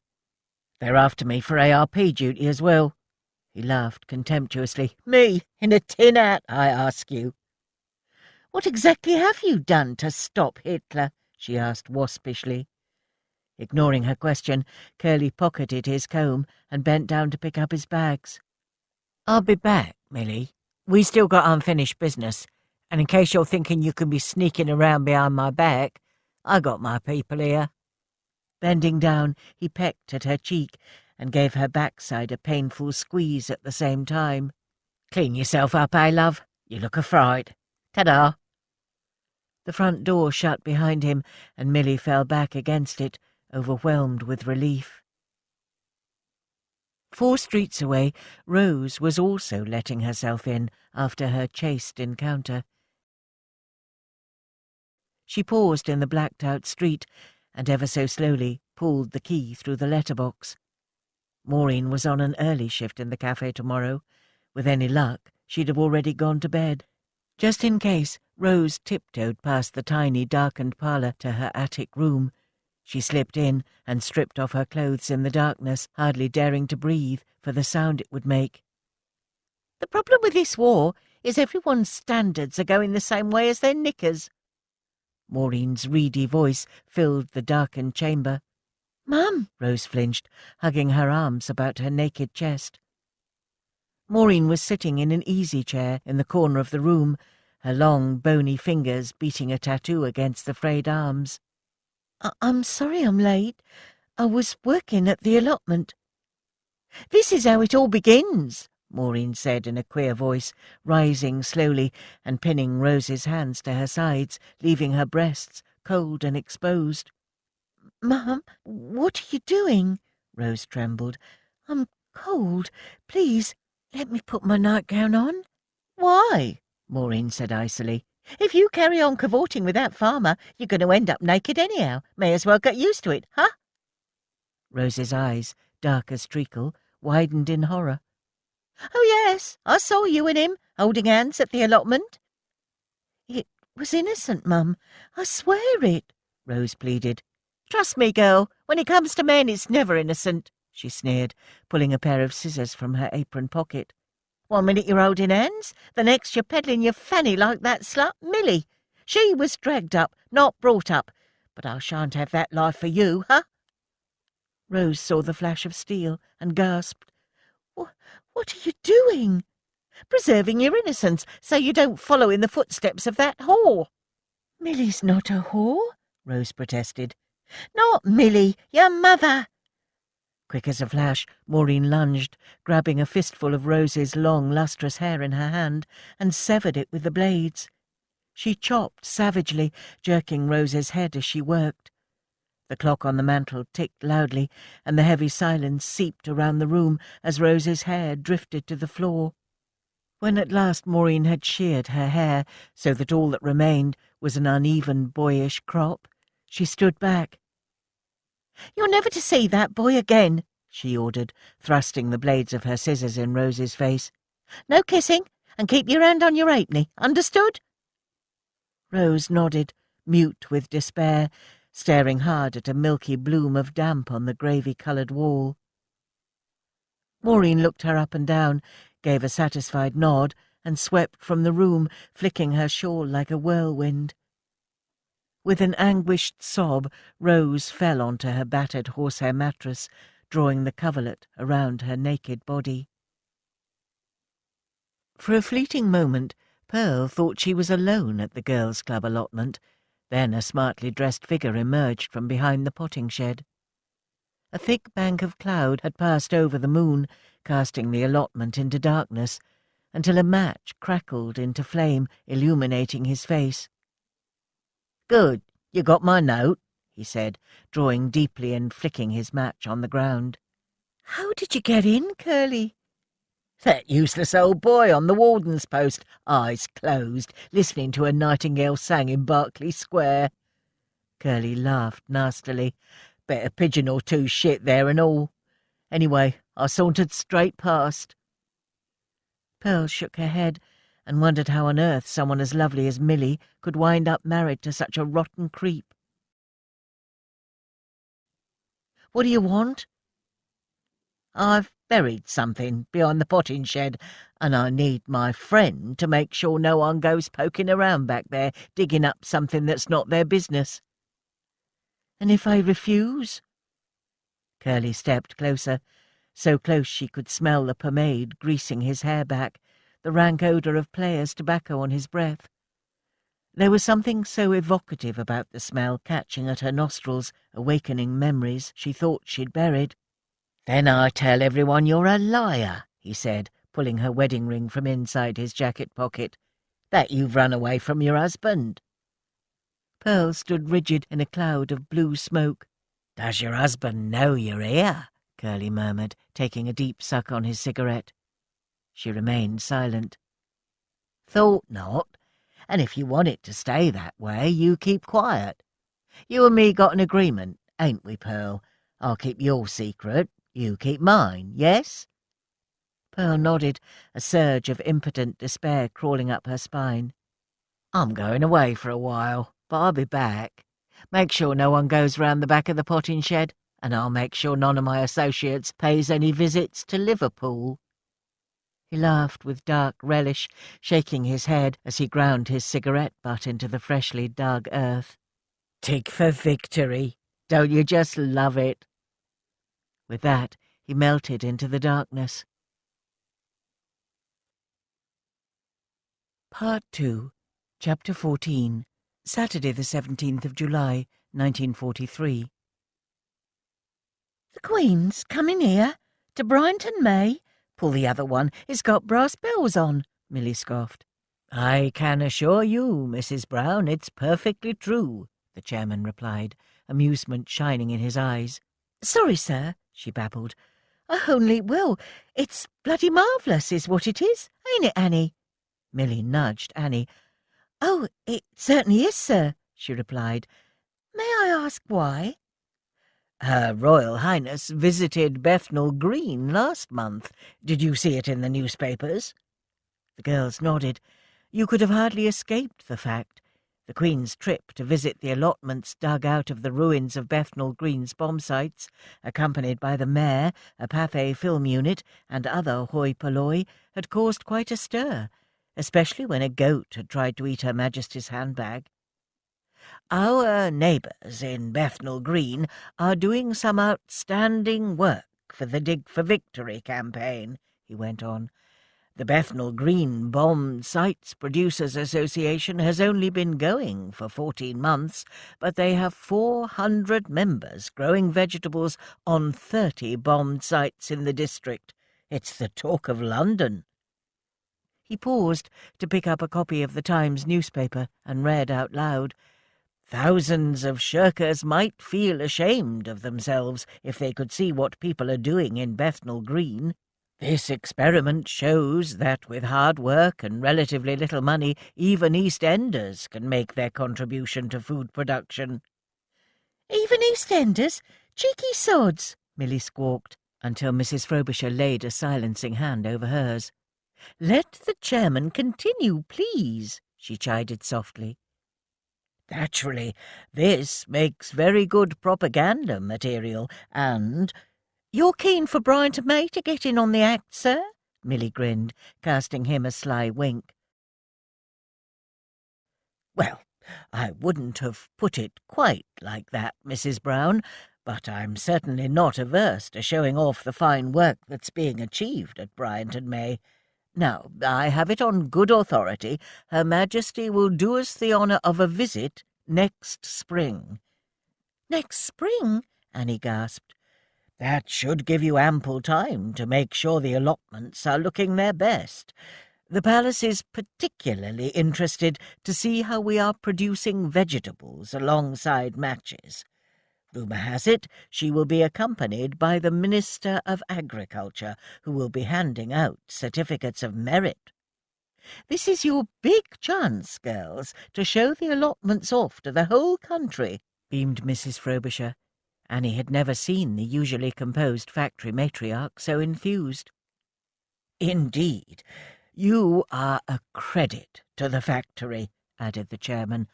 "I'll admit, Miss Trinder, I had my doubts when you first approached me with this idea. I couldn't see how you could possibly grow vegetables from a bomb site, but, well, you've done it." "We've done it, sir," Annie corrected. "Without Ted and the other firemen, and of course Samuel Taylor from Bomber Command, it would never have got off the ground." "Aha, of course. And what word of our special volunteer?" A silence fell over the room. Milly fiddled with her wedding ring. Mrs. Frobisher coughed. "The last we heard, sir, was that Mr. Taylor's squadron was involved in Bomber Command's campaign over the Ruhr. We're all praying for news of his safe return. He's been a tremendous support, and so kind in giving up his precious leave to help the girls." The chairman sighed and looked out of the taped-over windows. Sacrifice is nothing new to Bomber Command. Such brave chaps, taking it to the enemy night after night. He'll be in my prayers. One last thing, the chairman added, as they made to leave.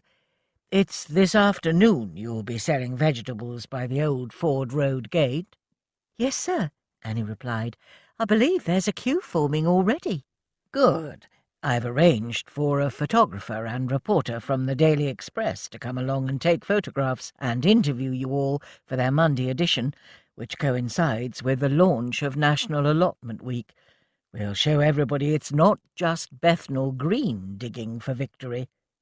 I think that concludes our committee meeting. Outside, a syrupy July sunshine bathed the cobbles, and Annie smiled, still glowing under the chairman's praise. When they'd started the Match Girls' allotments 2 summers ago, she'd scarcely been able to look the chairman in the eye, but now things were changing for the better. Allotment fever had gripped the East End. Residents who had dared to stay had created idiosyncratic vegetable plots from old baths, canes and packing boxes, and it filled her heart with pride to see vegetables nurtured in such unexpected places.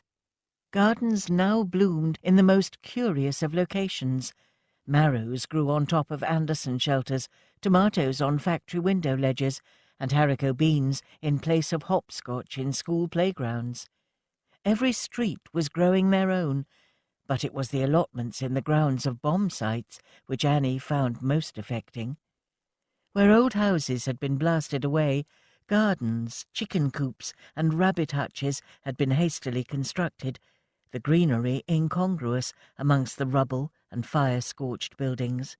There was such poignancy to seeing plants blossom where human life had ended.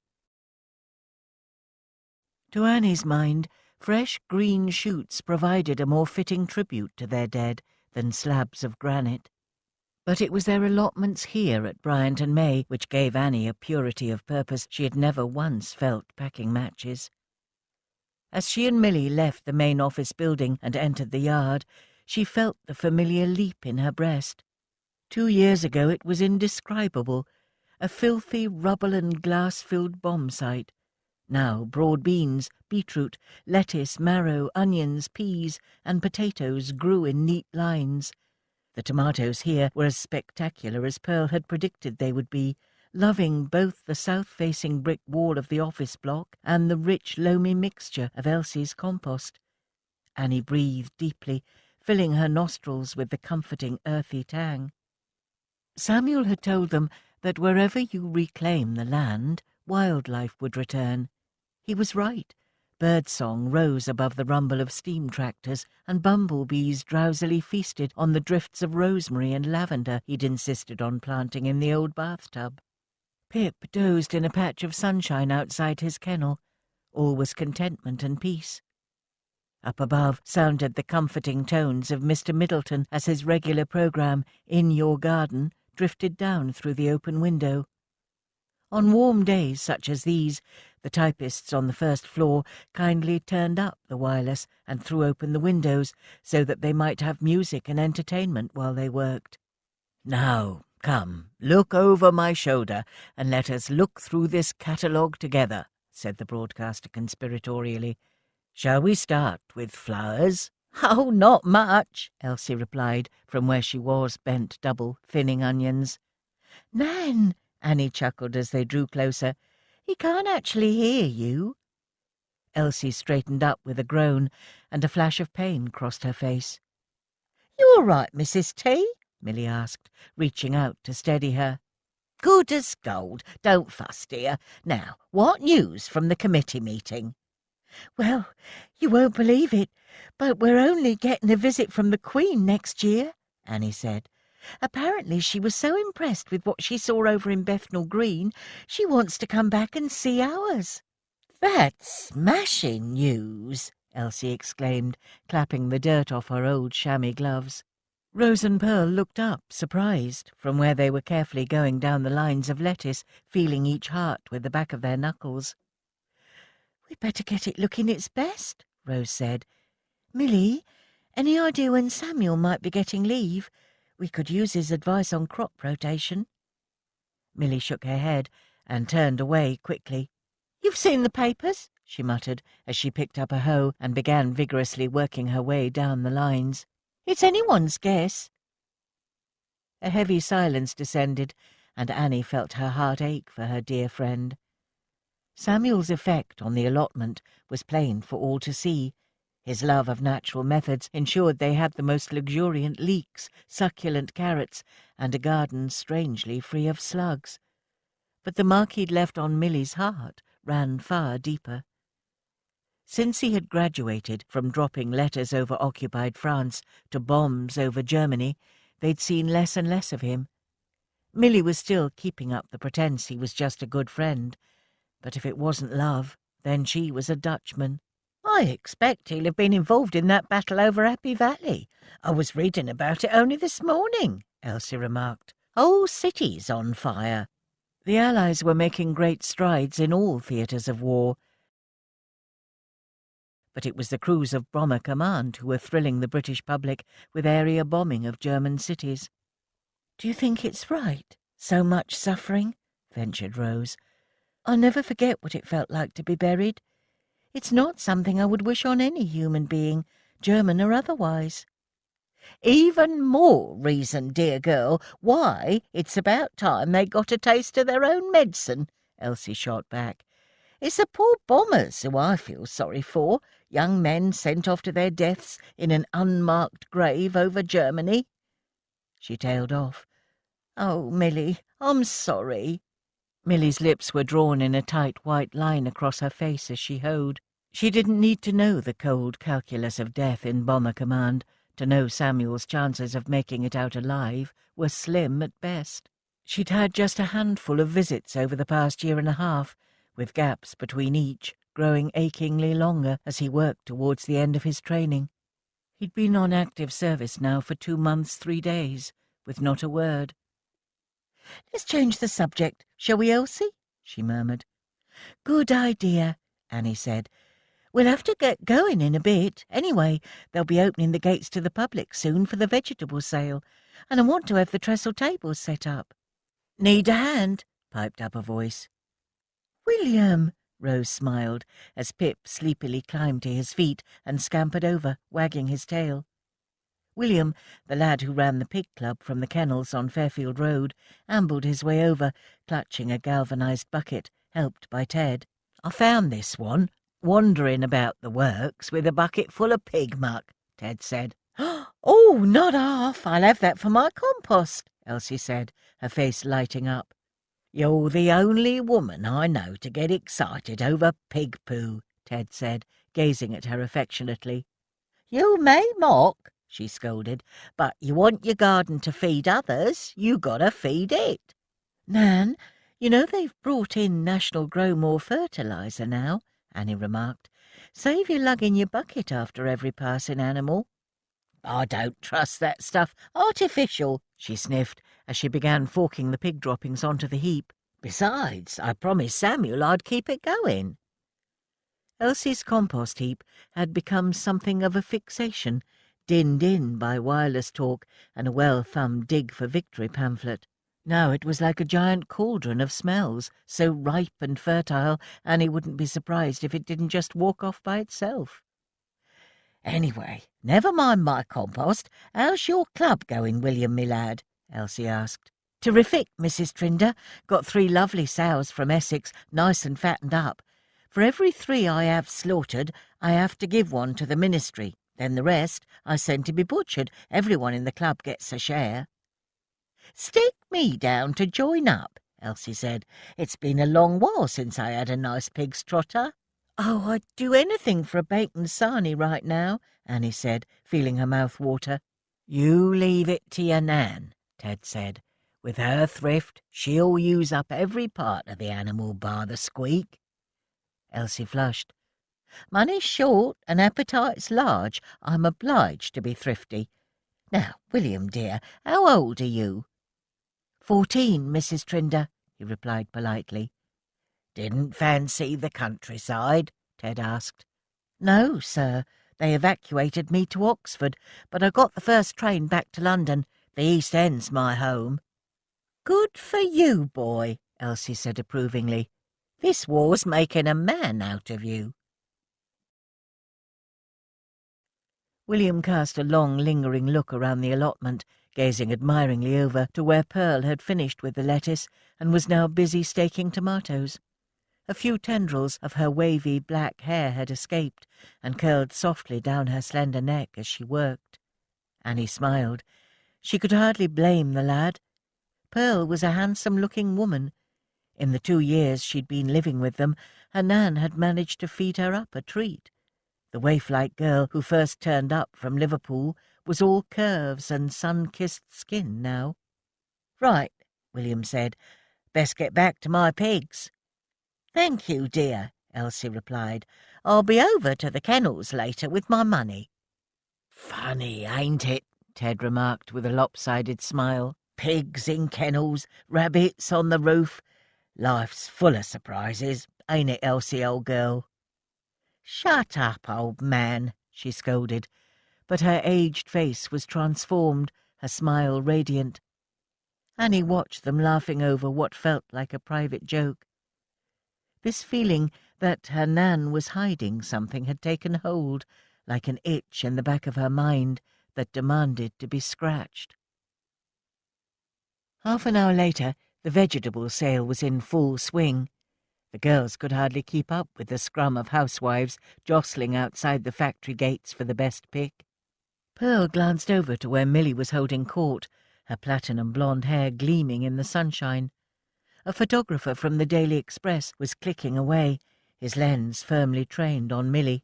"Come and try Bryant and May's best veg," she hollered over the line. "We got painted lady runner beans, some lovely Tom Thumb lettuce. Oh, hello, Mrs. Richards. How about some nice radishes? French breakfast, nice and spicy. You've never tasted anything like 'em." "French breakfast?" exclaimed the stout elderly lady. "Sounds a bit naughty." "Never know, might put a bit of lead in your Alf's pencil," Milly winked. "I'll take a bag full," she said quickly. "That's the spirit," Milly grinned, tucking the radishes into her string bag.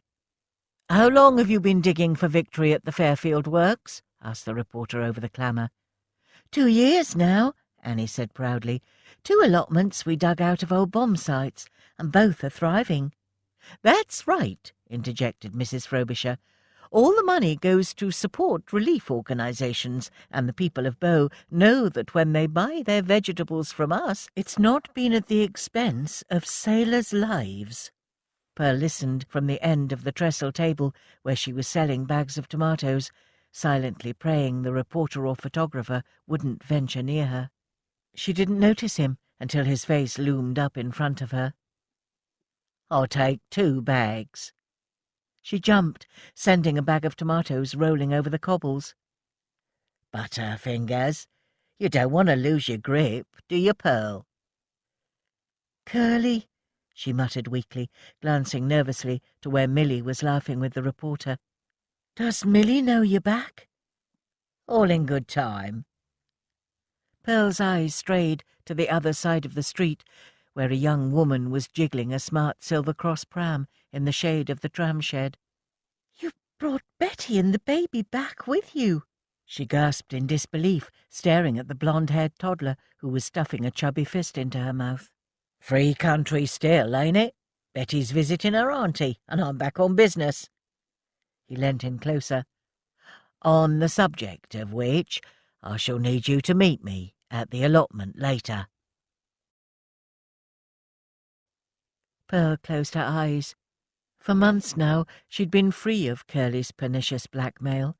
She'd almost allowed herself to forget whatever he'd buried behind the potting shed. A dull ache of despair tightened like a band across her chest. "No, Curly," she said, with more defiance than she felt. "Just leave me alone." His gaze hardened, and then, to her amazement, a smile crept over his face. "John Brunt." "What did you say?" "John Brunt, your husband. I've been doing some digging of my own. I even know what regiment he's serving in." Casually he picked up a raspberry from a punnet and popped it in his mouth. "One phone call is all it takes. Expect he'd like to know where his wife's got to." In the concentrated silence of the moment, Pearl's heart was beating so loudly she was surprised no one else could hear it. "What the hell are you doing back?" Milly exploded. "And how dare you bring that tart with you?" "Hello, love. Miss me?" Curly replied smoothly, as if he'd just popped out for a pint of milk. Pearl looked at her tormentor. The mask never slipped from Curly, because there was no mask. Beneath the piercing eyes and the patent leather hair, he was cunning and shrewd as the day was long. "You've got another think coming, pal, if you think you're coming home," Milly muttered. "Too late. Betty's going back to Essex tonight, and I've already moved my stuff back in," he snapped. "It's my house. You're my wife." "But why now?" "Betty prefers the countryside now, reckons the East End's a hole, so she wants to stay in Essex. But me, I prefer to be where the action is." Teasingly, he reached out and tugged the top button of Milly's blouse. "So, I ain't going back with her. Besides," he said, lowering his voice, "I'm bored of her. She ain't a patch on you in the sack, Milly." "Oh, piss off, Curly," she said loudly, slapping his hand away. All around, conversations tailed off. Sensing a juicy story, the reporter's ears had pricked up, and he was watching intently. "Give me a couple of bags of them tomatoes," he ordered, pulling a wad of notes from his pocket. "No," she said, crossing her arms. "What's up, Milly? You don't like the colour of my money?" "Do you know people laugh at you behind your back?" she yelled, anger heating her cheeks. "They know the only way you could get a wife is through winning a dodgy card game." "Stop making a fool of yourself and give me 2 bags of tomatoes, or—" "Or what?" Milly challenged, her shrill voice silencing the crowd. "You'll give me another smack round the face?" "Milly, go and serve the customer at the end. I'll deal with this," said Mrs. Frobisher firmly. "We are limited to one £1 bag per customer," she said coolly, surveying Curly. "That's 1 and 8pence, please." Curly's smile was mocking as he handed over his money, and to Pearl's disgust she realized he was actually enjoying this. "Now please be on your way," said Mrs. Frobisher. "We don't want any trouble here, Mr. Brown." "Don't worry, I'm going. Just one last thing, though." In a flash he waved the photographer over and moved round the side of the table next to Pearl. "Can I have my photo taken with this lovely match girl?" Pearl recoiled from his touch. No, I don't think so," she stuttered. "Don't be daft. This is your moment," grinned the photographer. Taking his cap off, Curly slung his arm round Pearl's shoulder and grinned broadly as the photographer raised his box brownie. "These girls deserve a medal for all they're doing for the Dig for Victory campaign," he told the reporter. "Poor husbands forgotten at home, homes abandoned, and all for the national effort. Put that in your paper." Chapter 15. 4 days later, the girls waited outside the back gates to the factory, dressed in their dungarees and clutching an assortment of tools. "This is a touch, ain't it, getting an afternoon off work?" Annie announced brightly. "I know," Rose agreed, still stunned that the factory bosses had said they could leave early to take part in the allotment week parade through the city, ending at Victoria Park.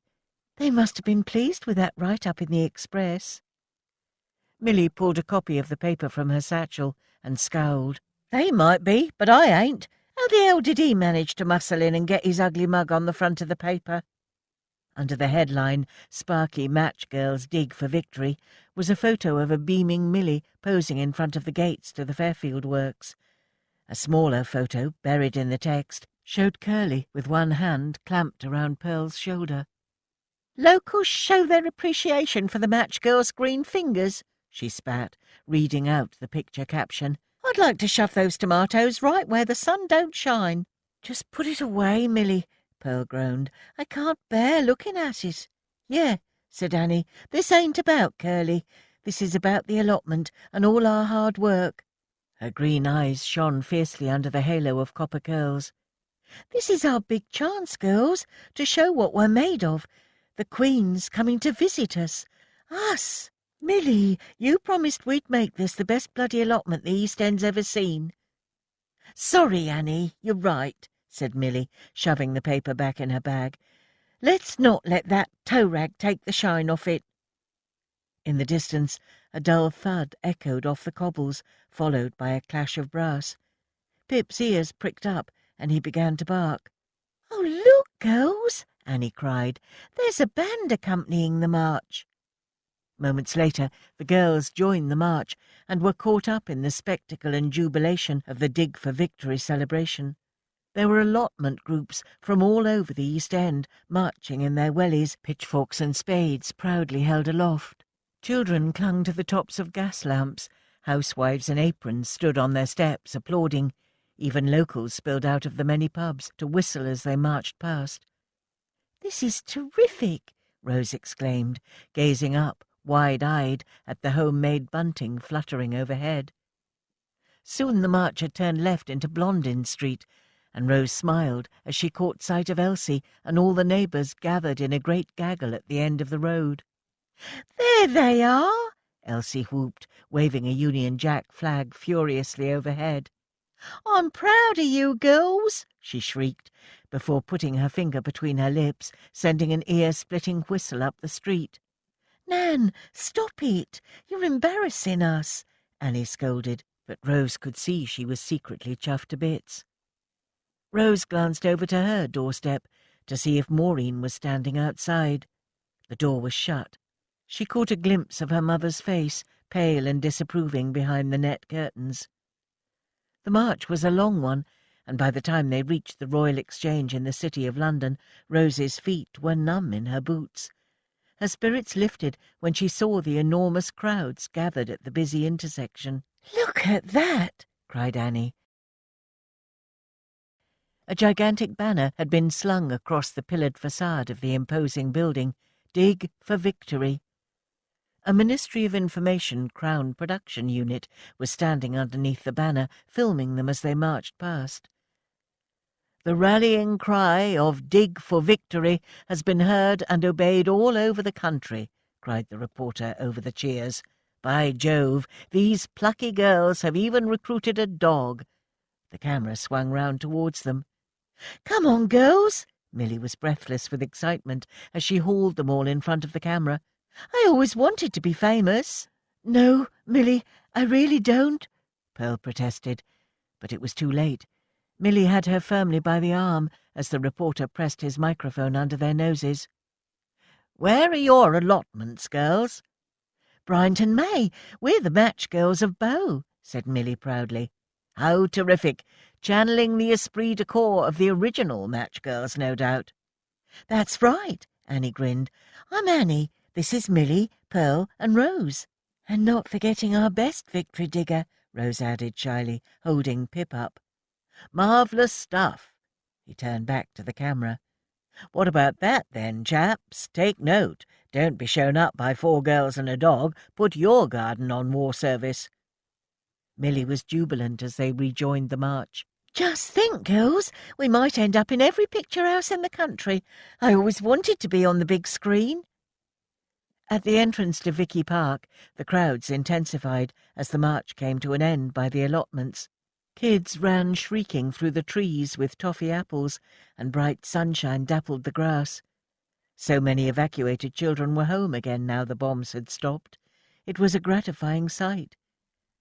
"I'll go and get us some lemonade. I'm parched," said Millie, putting her pitchfork down in relief. Rose sat down to wait, her back against the railings to the Lido, while Annie and Pearl chatted to a horticultural inspector. She gazed at the glittering waters of the Lido, which she, Annie and Millie, had used all the time before war broke out, and which now supplied the fire service. Suddenly Pip was straining at his leash, jumping up and down and yapping excitedly. "What's up, boy?" A shadow fell over the grass in front of her. Then a familiar face hove into view. "Rose, it's Tom Beckton, from the Young Farmers Club. Do you remember me?" "Of course I do," she said, feeling guilt and joy in the same moment. His smile faltered. "Only you never wrote. Did you not get my letters?" Rose climbed to her feet, brushing the grass off her dungarees. I never got any letters." "But I wrote," he protested, "lots of times." Rose sagged. "I believe you.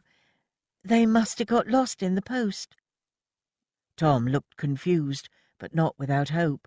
"That's the war for you, but, well, I'm here now, and...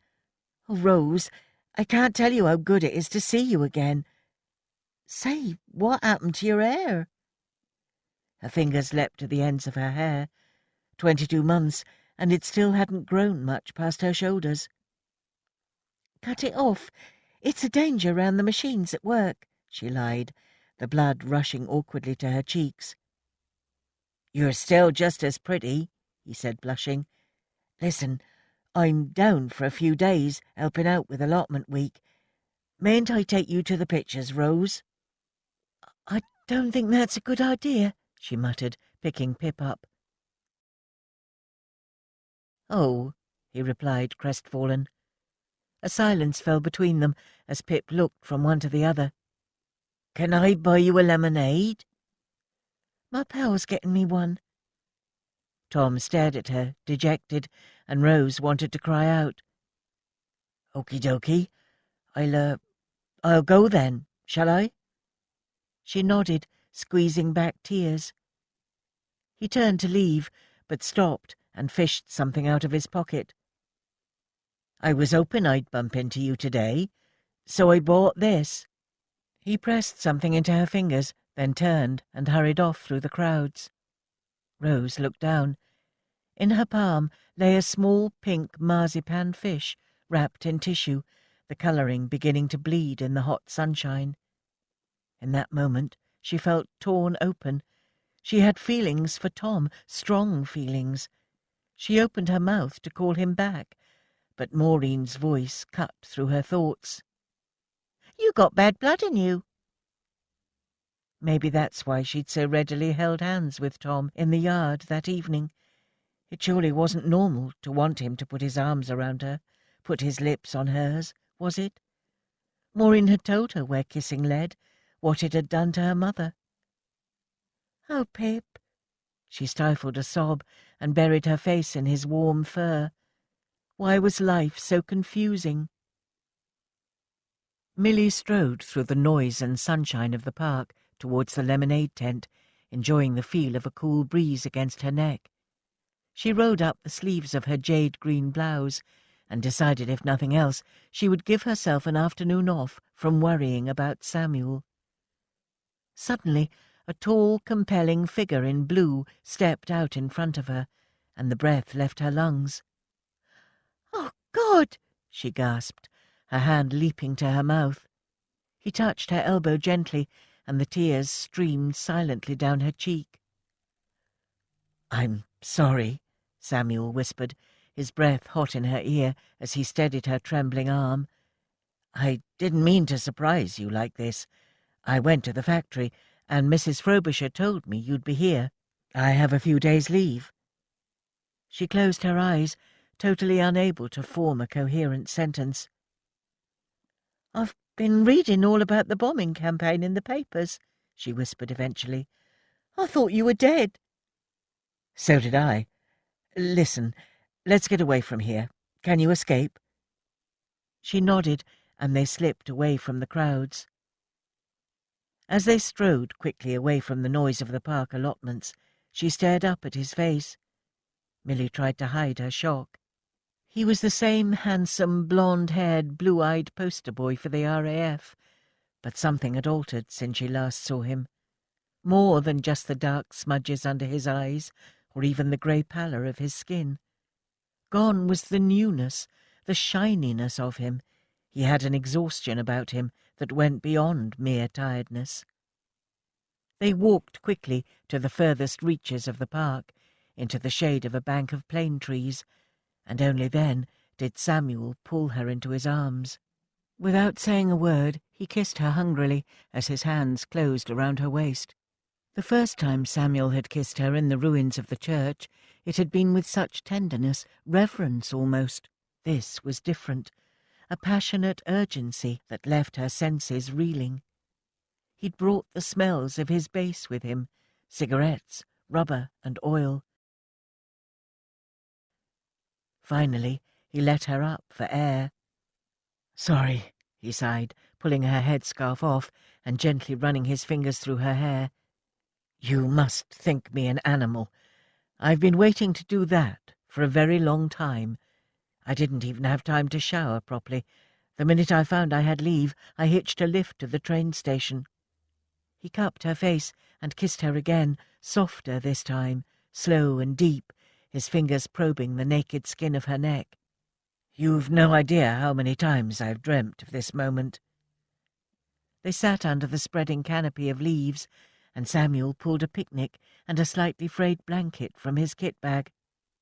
"All I could grab from the mess on the way out. A waif prepared it for me for the journey, but I wanted to wait and save it to eat with you." The picnic might have been begged and borrowed, but it looked like heaven to Milly's eyes. Slices of wholemeal buttered bread, damson jam, boiled eggs, a slither of chocolate, and joy of joys, an orange. "Wherever did you get that?" she exclaimed. "We get them on the base, along with extra rations of butter and eggs. Margaret, that's the waif I mentioned, she makes sure to always keep one aside for me." Milly felt an ugly prickle of jealousy. "She fancies you, does she?" she muttered, picking up the orange and rolling it between her fingers. "I don't think so," he laughed. "She bosses me like a little brother, but secretly I think she feels sorry for me." "Oh," Milly mumbled, feeling foolish. "Come on, let's eat. I'm famished." As they tucked into the picnic, Milly was all questions about his first 2 months on active service. She discovered the food was plentiful, the base a Nissen-hutted mud lake, and the waifs jolly. "It's my crew who keep me sane," he added, as he chewed thoughtfully. "How's that?" "Well, they're a mixed bag. Not a tribe so much like you match girls, but they're my comrades." He paused. "I don't know, Milly. It goes beyond friendship to something deeper. I'm not explaining myself terribly well, am I?" "Go on," she coaxed, sensing he needed to talk. "It's like we have a telepathic understanding of each other." He smiled wearily. "Talk about superstitious, though.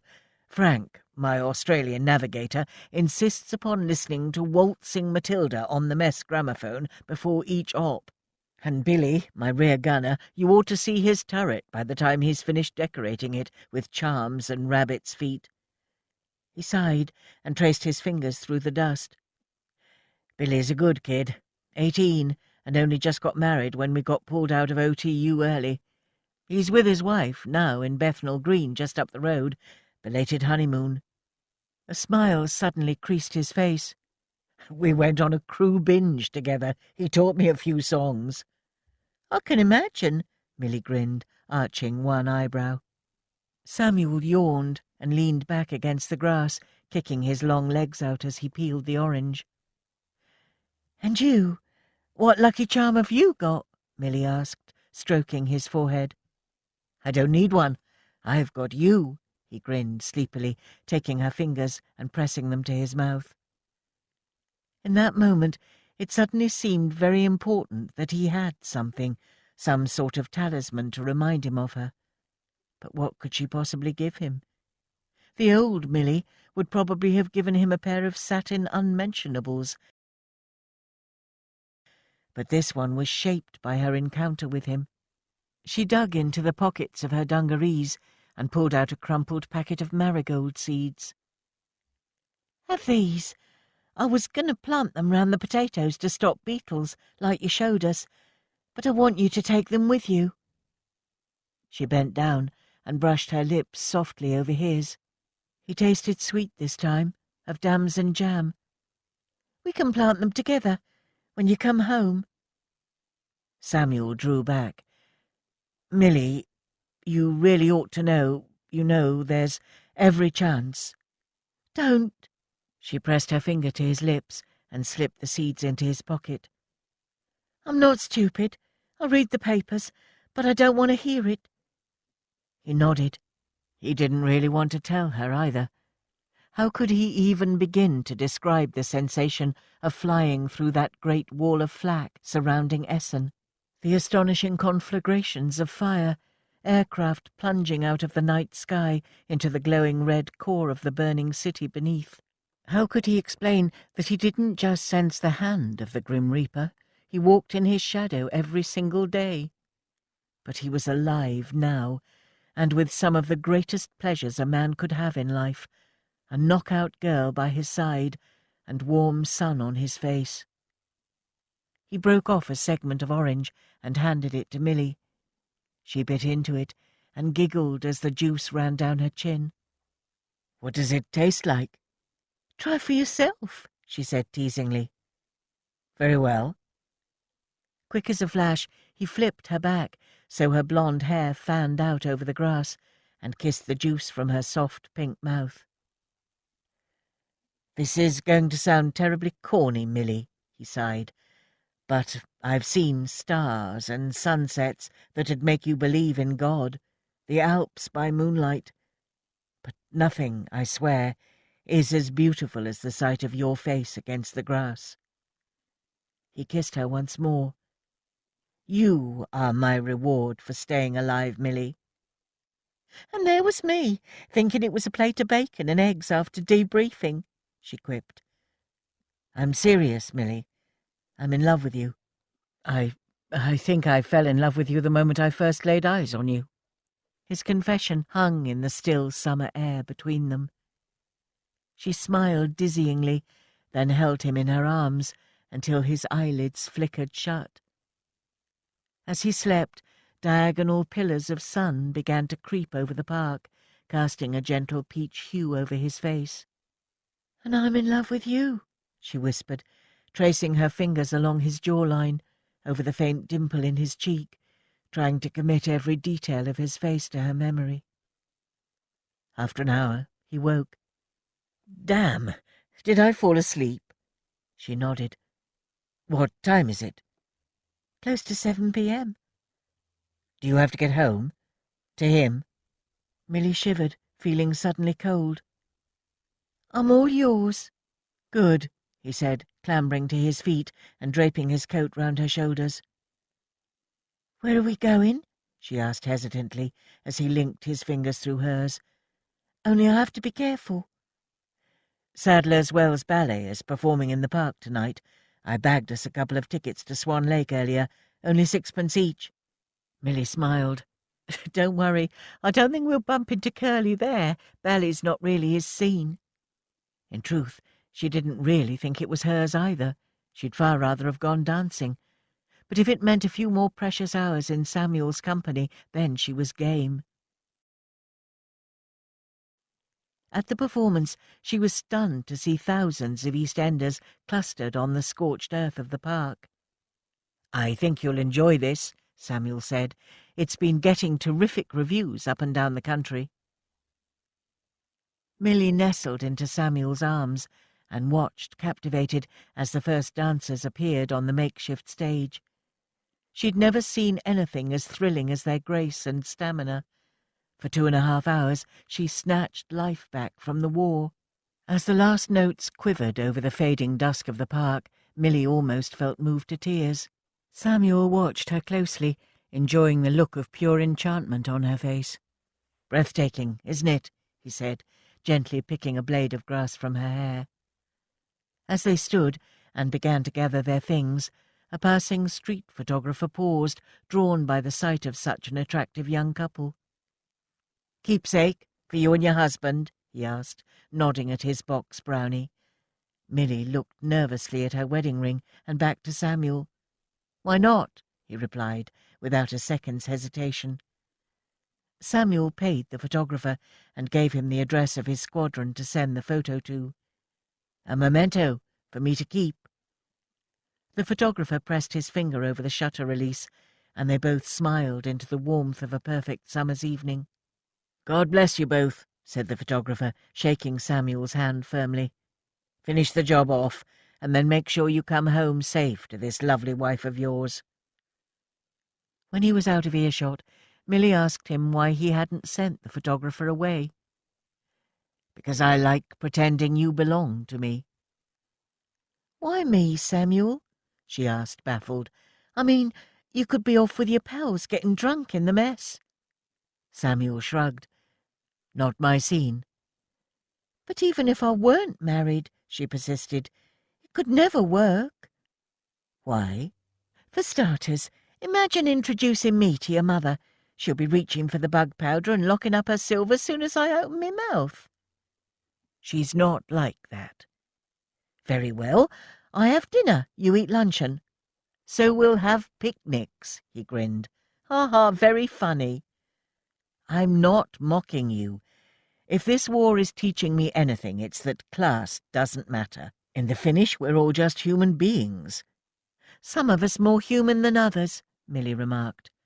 "I'm serious. I'm convinced that when this war is over, we'll be a society of equals."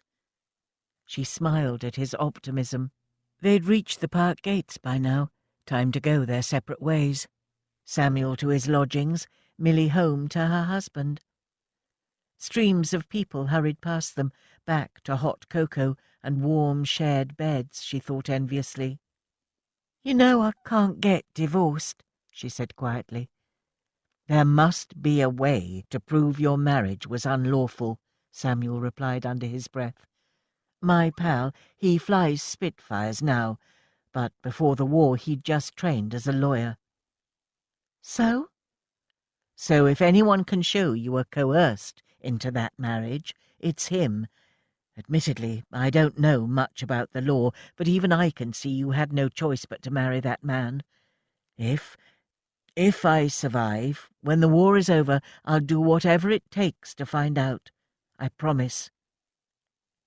Milly smiled up at him, stroking her fingers slowly along the sweep of his jaw. There were a lot of ifs in that statement, and God knew the odds were stacked against them. But for the first time in years, Milly felt a fragment of hope. "You have to believe me, Milly," Samuel urged. "I promise I'll sort this mess out." "I believe you, but look here, I don't want charity." "Milly, hear me out. I've money of my own, a savings account with Bryant and May. 3.5% we get on savings. I've got nearly £100 in an account that Curly knows nothing about." "Clever girl." Samuel smiled, looking impressed. The evening was slipping away now, and on the horizon an enormous silver moon was rising over the treetops. In the velvety light, Milly finally plucked up the courage to ask the question.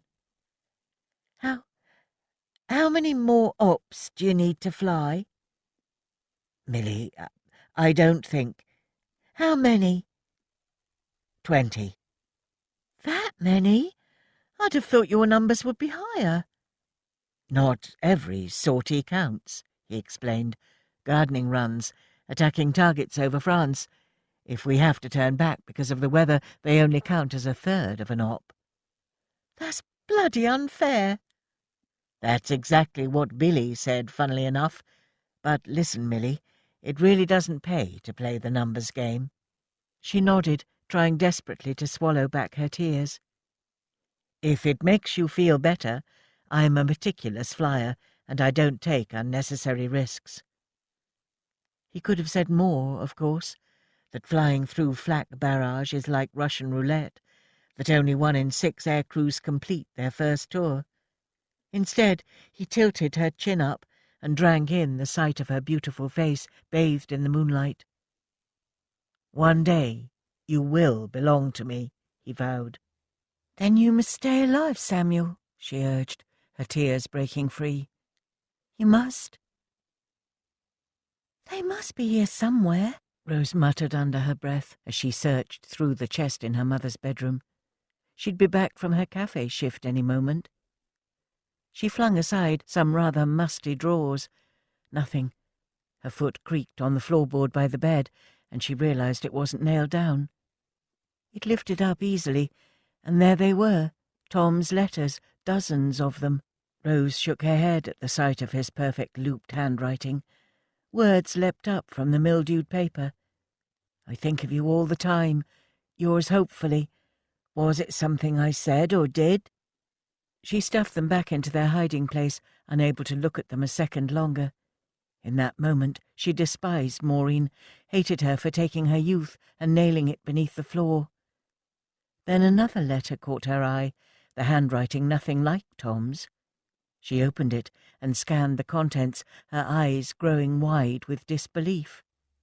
Civil Defence Post B have informed us of the bravery of your adopted dog Pip in digging you out from the bomb blast on Fairfield Road last month. Poplar Borough Council should like to award him for his tremendous bravery at a special civic awards ceremony for heroes of the Blitz. Please reply at your earliest convenience. The letter was dated June 1941, 2 years ago.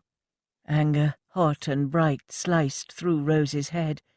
It was an unspeakably wicked thing to do. In a queer way, she begrudged this more than she did the concealing of Tom's letters.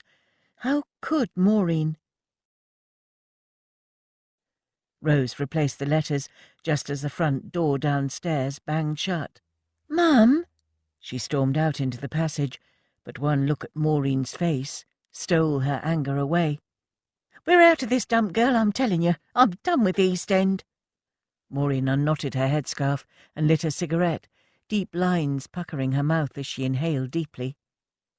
"What's wrong? They fucking sacked me is what's wrong," she said, dark eyes flashing. "What? Why?" Rose gasped. "For refusing to serve a darky, bleeding cheek of 'em. You should have seen him, Rose, straight off the boat, black as a Newgate knocker." She banged her fist against the table. "It's a disgrace. I've lived in the East End all my life and I barely recognise the place. Nothing's where it should be no more." Rose's head was beginning to hurt. What do you mean?" "You got Yanks in the streets, wops in the park, girls in trousers. I mean, look at you lot marching through the streets earlier in your dungarees, carrying on like bloody suffragettes. I've never been so ashamed." Rose closed her eyes. "Well, don't matter no more, 'cause we're leaving." Rose's eyes snapped open. "What?" "I stopped in the town hall on the way home, told 'em to stick our names down for relocation in the next round of some clearance." But Mum, I can't leave Beau." "I fancy Dagenham myself," Maureen went on. "I don't care much, as long as it's away from here. You'll get a job round that way easy. I'll speak for you." "I have a job already, and friends, and a dog." "You'll make new friends. My mind's made up." "When?" she whispered. "They reckoned it could be 6 months." "Mum," said Rose slowly, her anger over the hidden letters now eclipsed by shock, "I can't leave Blondin Street. It's my home." "You ungrateful cow!" Maureen jabbed a nicotine-stained finger in Rose's direction. "I gave up the best years of my life to raise you, and you're not even my own flesh. The least you can do is look after me in my twilight years." Chapter 16. For Milly, her memories of the rest of that hot and torrid summer were illuminated in sound, the soft cluck and scratch of 2 plump new pullets, in your garden crackling over the allotment wireless, Vera Lynn reassuring a nation of sweethearts that they would meet again. Samuel's declaration of love had filled her with bitter-sweet joy. She might be 18 again, the same dazzling blonde who smiled out from the Swan Vesta billboard when life had held such promise. Her affair with Samuel had given back the joy to her life that marriage to Curly had leached from her. The allotment had become a womb, not just to Milly, but all the girls, nurturing and protecting them from the horrors of the war. The constant circle of sewing and harrowing, weeding and hoeing, had kept nerves steady and minds occupied, So much so that by late September, as Samuel clocked up more stenciled bombs on his fuselage, Milly had almost begun to convince herself that it was possible. She'd seen him twice since that dreamlike July night in the park. 2 precious visits in which he'd arrived without warning on leave, bone-weary and haunted by whatever he'd seen over the night skies of Germany. Each time he'd thrown himself into the allotment, working with a feverish intensity until his adrenaline levels returned to normal. And then Milly smiled as she looked up from the earth and gazed at the dark recesses of the potting shed, remembering stolen kisses among the seedlings. "Wherever you are, dear, can I join you?" Elsie's voice cut through her tumbling thoughts. "What? Oh, sorry, Mrs. T. I was miles away." "I can see that," Elsie said with a wink. "Thinking of the pickling party, were you, dear?" "Something like that," Milly replied, returning to the winter spinach she was sowing with an enigmatic smile. Thanks to the cloches Samuel had introduced to extend the growing season, combined with Elsie's magic compost and an exceptionally warm summer, they were overrun with fruit and vegetables. It had been Annie's idea for them all to go back to hers that evening and make up big batches of pickles, chutneys and jam. They were working as hard as possible to harvest the produce before the last of the light went. "Mrs. Frobisher told me that producing foods for the winter will go towards our certificate of merit," Annie remarked, looking up from where she was carefully storing potatoes in pallets of dry earth. "She even reckons we could get a visit next month from the Ministry of Agriculture to inspect both sites." "They're coming here?" Pearl asked, looking up suddenly over the top of the red currant bush she was pruning. "Blimey," said Rose, "we better mind our P's and Q's." "Yeah, we better had, Milly," Annie said, shooting her a meaningful look. "I'll be like a girl guide," Minnie grinned, feigning innocence. "And I was wondering, do you think we should dig and sow something in that space behind the potting shed?" Annie said, straightening up and wandering over to where the back of the shed butted up against the wall of the recreation ground. "I know it's a bit dark and damp, but apparently the inspector wants to check we're utilising every spare inch of the allotment." This ends CD 5. CD 6. "Good idea," Milly said. "Surely we could grow some more spuds back there. Shouldn't take us long to double dig it." "Funny," said Rose, gazing down at the ground. "Looks like someone's already had a go at digging it. The ground looks freshly dug." "You're right, dear," said Elsie, peering into the dark space. "Who's been back here?" "Pip," Pearl blurted, throwing down her secateurs and hastening over. "I caught him digging something out of the ground only yesterday. I think it was a dead rat." "Oh," Annie grimaced, wrinkling her freckled nose. "Perhaps we'll leave it alone." "I reckon," Milly said, yawning suddenly. "Don't worry, the rest of the allotments look smashing. That War Ag inspector better be prepared to have his socks knocked off, Annie." "She's right, dear," Elsie said. "You've all worked so hard, girls. I'm proud of you. If he's not impressed by this, well, there's no hope." The girls fell into silence as they looked out over the girls' club allotment, hazy in the pearlized light of dusk. The inspector could never accuse them of not utilising every spare inch. There were pumpkins growing vertically against bicycle wheel frames, lettuce and radish peeking out between stately lines of home guard potatoes, and Milly's favourite blousy pink dahlias and drifts of lavender bursting out of battered old bathtubs. Every sunny windowsill down Blondin Street was covered in tomato plants and cress. Even the warden was cultivating dwarf beans against his post and nasturtiums against the gate. "I reckon 1943 will go down as the year Brian and May burst into bloom," Elsie chuckled, looking out over the blaze of crimson, salmon and yellow foliage spangling the earth. "I'm worried about the flowers, though," Annie said, chewing her thumbnail. "Of all the things to worry about," Milly laughed. "You mock, but I read about a nurseryman who was fined £15 for cultivating tulips instead of cabbages. Rules is rules." "Oh, hang the rules," Milly sighed. "What harm is a bathtub full of flowers? Besides, it attracts the bees, and Samuel reckons you can even eat nasturtiums, so there." "Come on," said Elsie, pulling an old battered shawl round her shoulders. "Light's gone now. I promised Ted we'd meet him back at ours." They walked across the grounds in silence, and once they'd spilled out onto Old Ford Road, Annie hung back and tugged on Milly's arm. "Milly, you and Samuel—" "Oh, please, don't start with that. Carry on, Annie." "Do you know what you're getting into?" she whispered. "What kind of pal would I be if I weren't looking out for you?" "I know, and I appreciate it, Annie, sweetheart. Truly I do. But I can look out for myself. Besides, the main thing is, Curly seems to have finally given up on me." "That don't sound like Curly," Annie said worriedly. "Honest. Now Betty's gone back to Essex, poor cow. He's busy chasing every bit of skirt going, and who cares, so long as he's not pawing me every night." She stopped, pulling Annie to one side as a truck bounced past next to the curb with half the neighbourhood's nippers clinging to the running board. "Samuel has a plan," she whispered, her eyes gleaming with excitement as she waved to the kids. "It'll all be fine. Trust me." Back in Blondin Street, Elsie was in her element, juggling great bubbling pans, stirring and wafting away clouds of steam.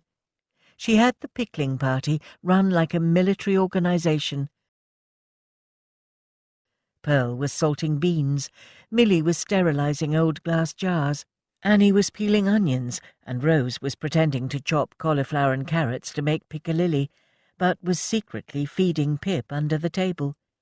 Every window in the tiny terrace had steamed over, and the air was thick with vinegary smells. "It's no good. I can't stop crying," Annie said, blinking. "Put your gas mask on," Milly said. "That horrible old thing's got to be useful for something." "You're a genius. Oh, bugger it." "Language, Annie." "Sorry, Nan, but I just remembered I left it on my peg at work." "Borrow mine if you like," Pearl said. "It's in my drawer." Annie scampered upstairs to the room she shared with Pearl, and, still blind from the onions, began groping around her drawer in the old wooden chest. She tugged at the box and pulled it out, but suddenly the lid flipped open. As her vision cleared, she saw it wasn't a gas mask after all, but a wooden jewellery box. Inside there were smelling salts, a sheet of soot-blackened newspaper, and a photograph. "Oh, Pearl!" Annie gasped, her hand flying to her mouth. It took her brain a moment to register that the bride in the small portrait was Pearl. The queerest thing of all, apart from the realization that Pearl was married, was the portrait itself. It was grotesque.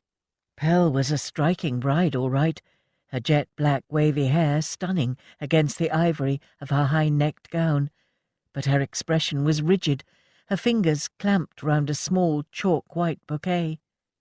The portrait had been tinted, her cheeks painted with a pink dye, but the closer Annie looked, the more she was convinced that beneath the pale pink wash her eye was bruised and blackened. The groom stood tall and clean-shaven, an imposing figure in a serge suit and tight smile. The thing that struck Annie most was that, apart from the groom, no one was smiling. It might have been a stiff portrait from the Victorian age. "What you doing, Annie?" she muttered, guiltily putting the portrait in the box and carefully replacing it at the back of the drawer.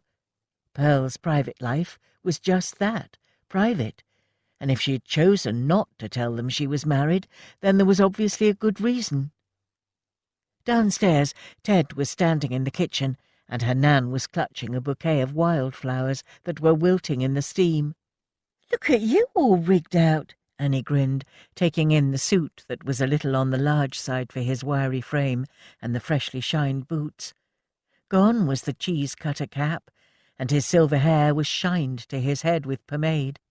Even the soot and earth, which was usually embedded into the calluses of his palms and pushed deep under his fingernails, had been scrubbed off. "Tell your Nan, will you, Annie?" he urged. "Tell her what?" that she's not too old to go to the pictures. I even got her favourite chocolate limes," he said, patting his pocket. "Ted wants to take your Nan to see a flick at the Bug-hole, but she's not having it," Milly chipped in. "Oh, Nan, you ought to go," Annie cried. "When was the last time you let your hair down?" "Don't be daft, at my age. Besides, look at me." Elsie held out hands stained purple from chopping red cabbage. "And I've still the jam to make."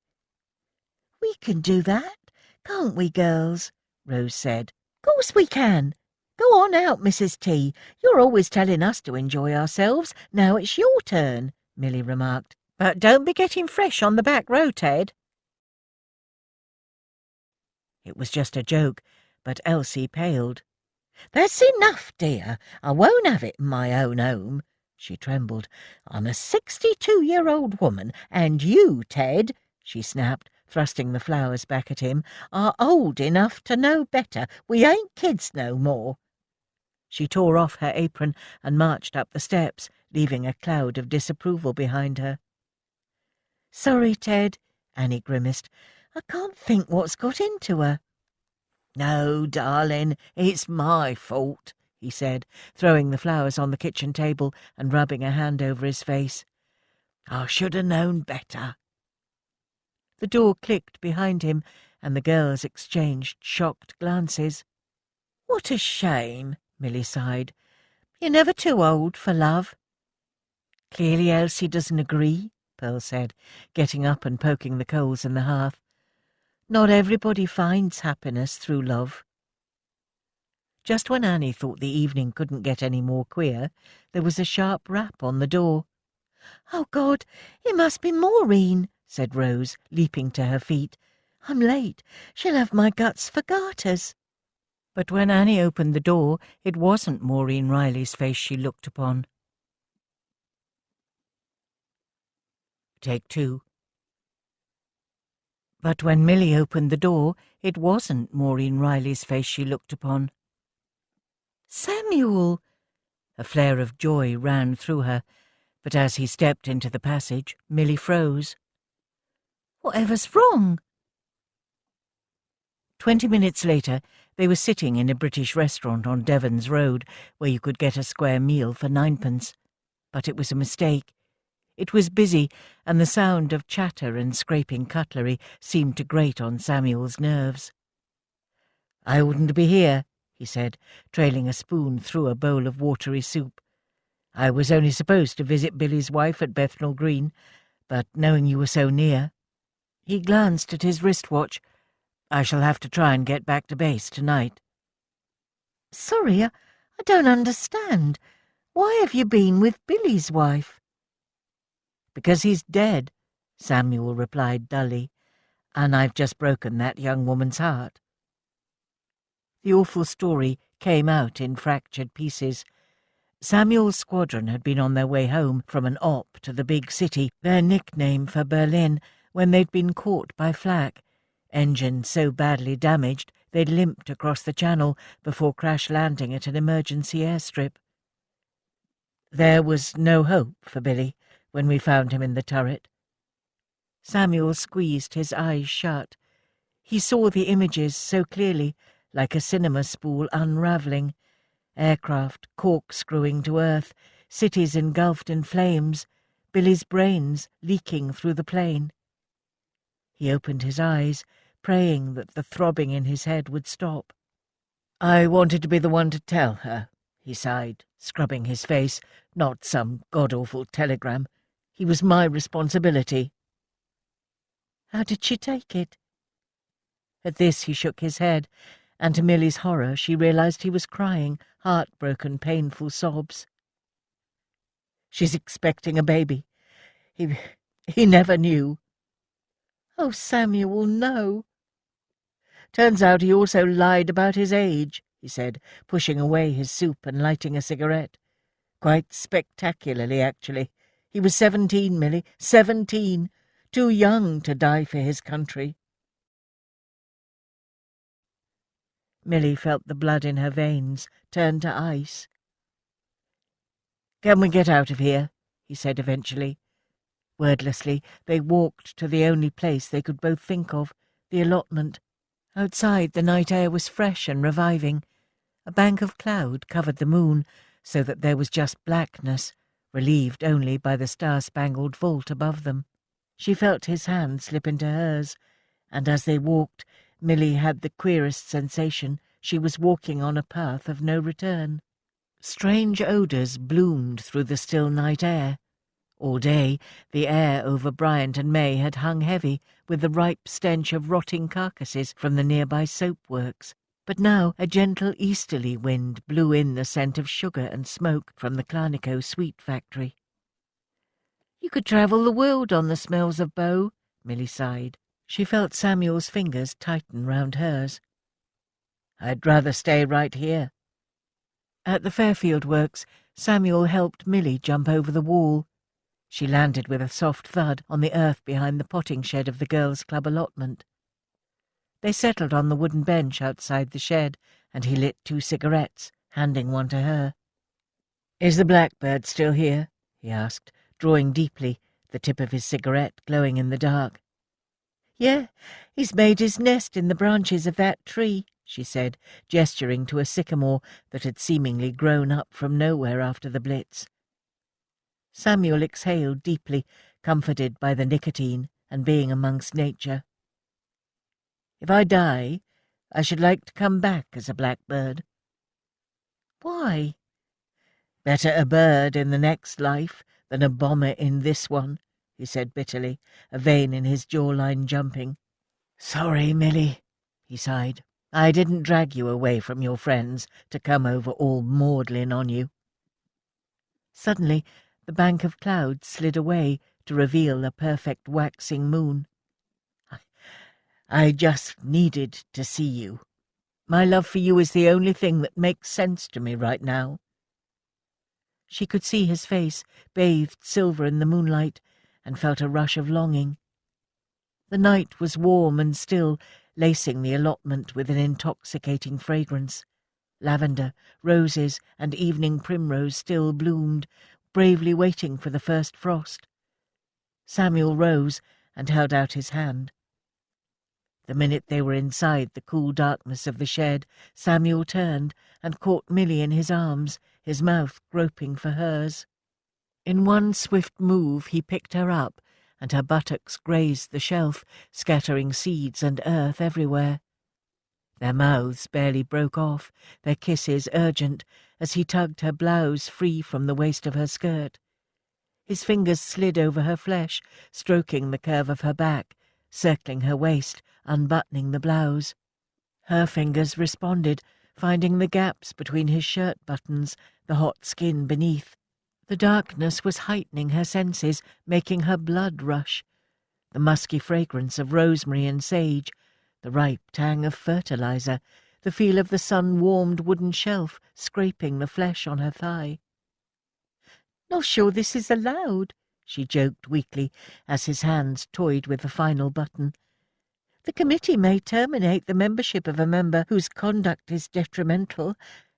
She inhaled sharply as his fingers teased open her blouse, and the silky material slid over her shoulders and slithered onto the floor of the potting shed.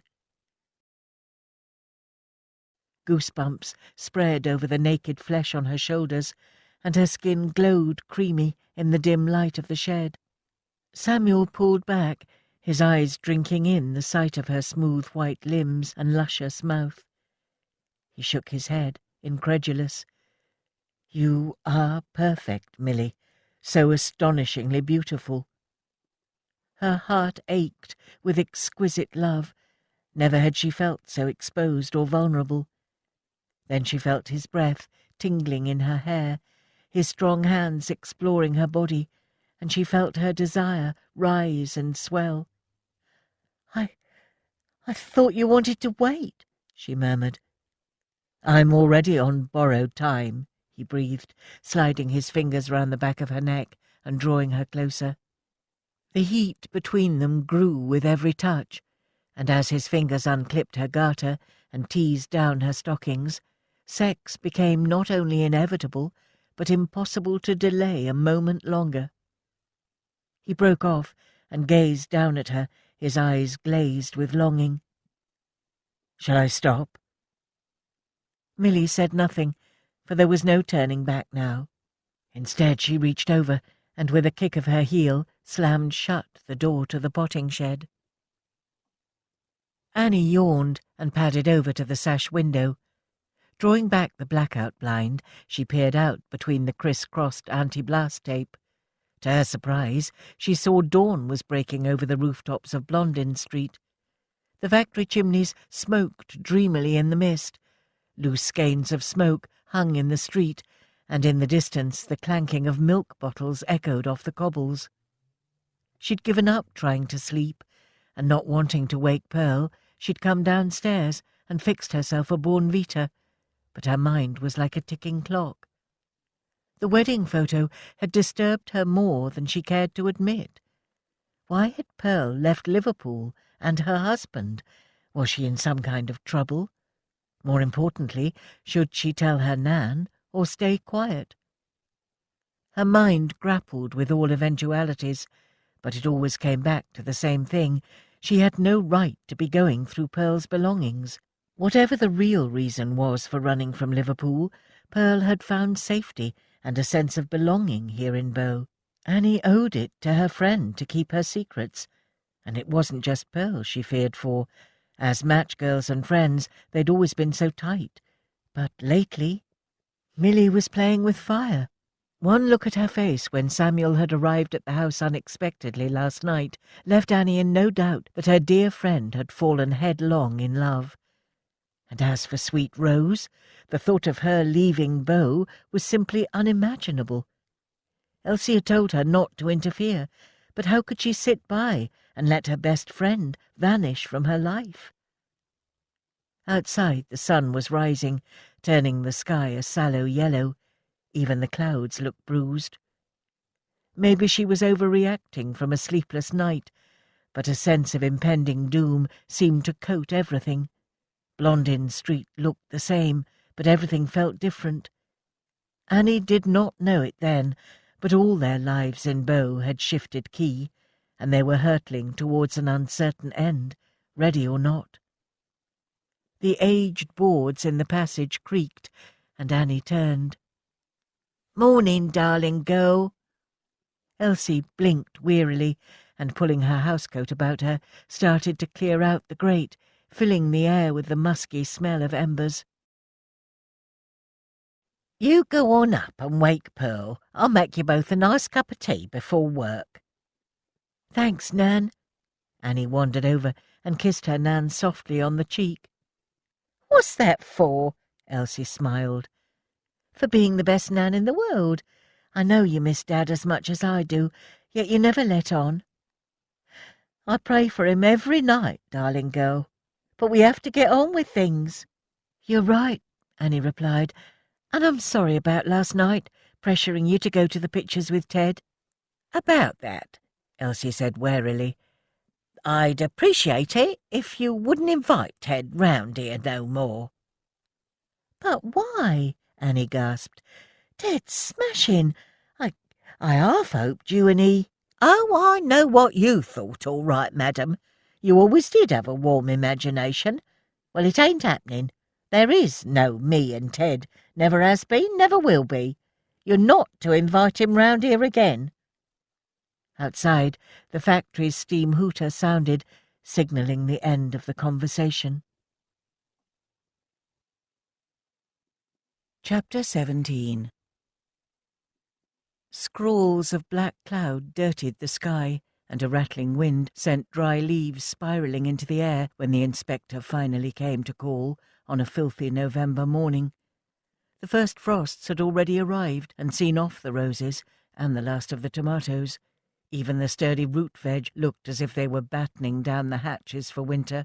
"I apologize it's taken so long to reach you," remarked the man from the Ministry of Agriculture, holding on to his Trilby hat for dear life. "It's terrifically busy for allotments in the East End. Who'd have thought it? Hardly a blade of grass to call your own." "Patronising sod," Milly muttered under her breath. Annie silenced her with a swift kick. "Not so surprising. East Enders have a long tradition of gardening," said Ted smoothly, crossing his strong arms. "Look in any backyard, and you'll find chickens, rabbits, and veg." Suddenly, an enormous gust of wind picked up the inspector's hat and sent it flying, to reveal a shiny bald head. It landed with a soft thud on the compost heap. "Oops," grinned Ted, racing after it and fishing it out. "That compost is pretty ripe. Still, look on the bright side. Might make your hair grow back." His eyes glittered with good humour, and everyone laughed, except the inspector. "Shall we press on?" he said icily, wiping the rim of his hat with a handkerchief. Annie knew the moment she had shaken his hand that this wasn't going to go well, and 5 minutes into his inspection her suspicions were proved correct. "Flowers?" the inspector remarked, staring in disbelief at a few hardy perennials still bravely clinging onto their blooms. "This isn't a flower show. Nourishment is the point, young lady. Utility, not beauty." "We planted them to attract wildlife and bees, not to look pretty," Annie protested. "All the same, dig them up," he ordered. "Plant vegetables of national importance instead." As he stomped off, Annie felt territorial. Who was he to say what their allotment's purpose was? Since they'd started it over 2 years ago, she'd discovered an increasing appreciation of the natural world.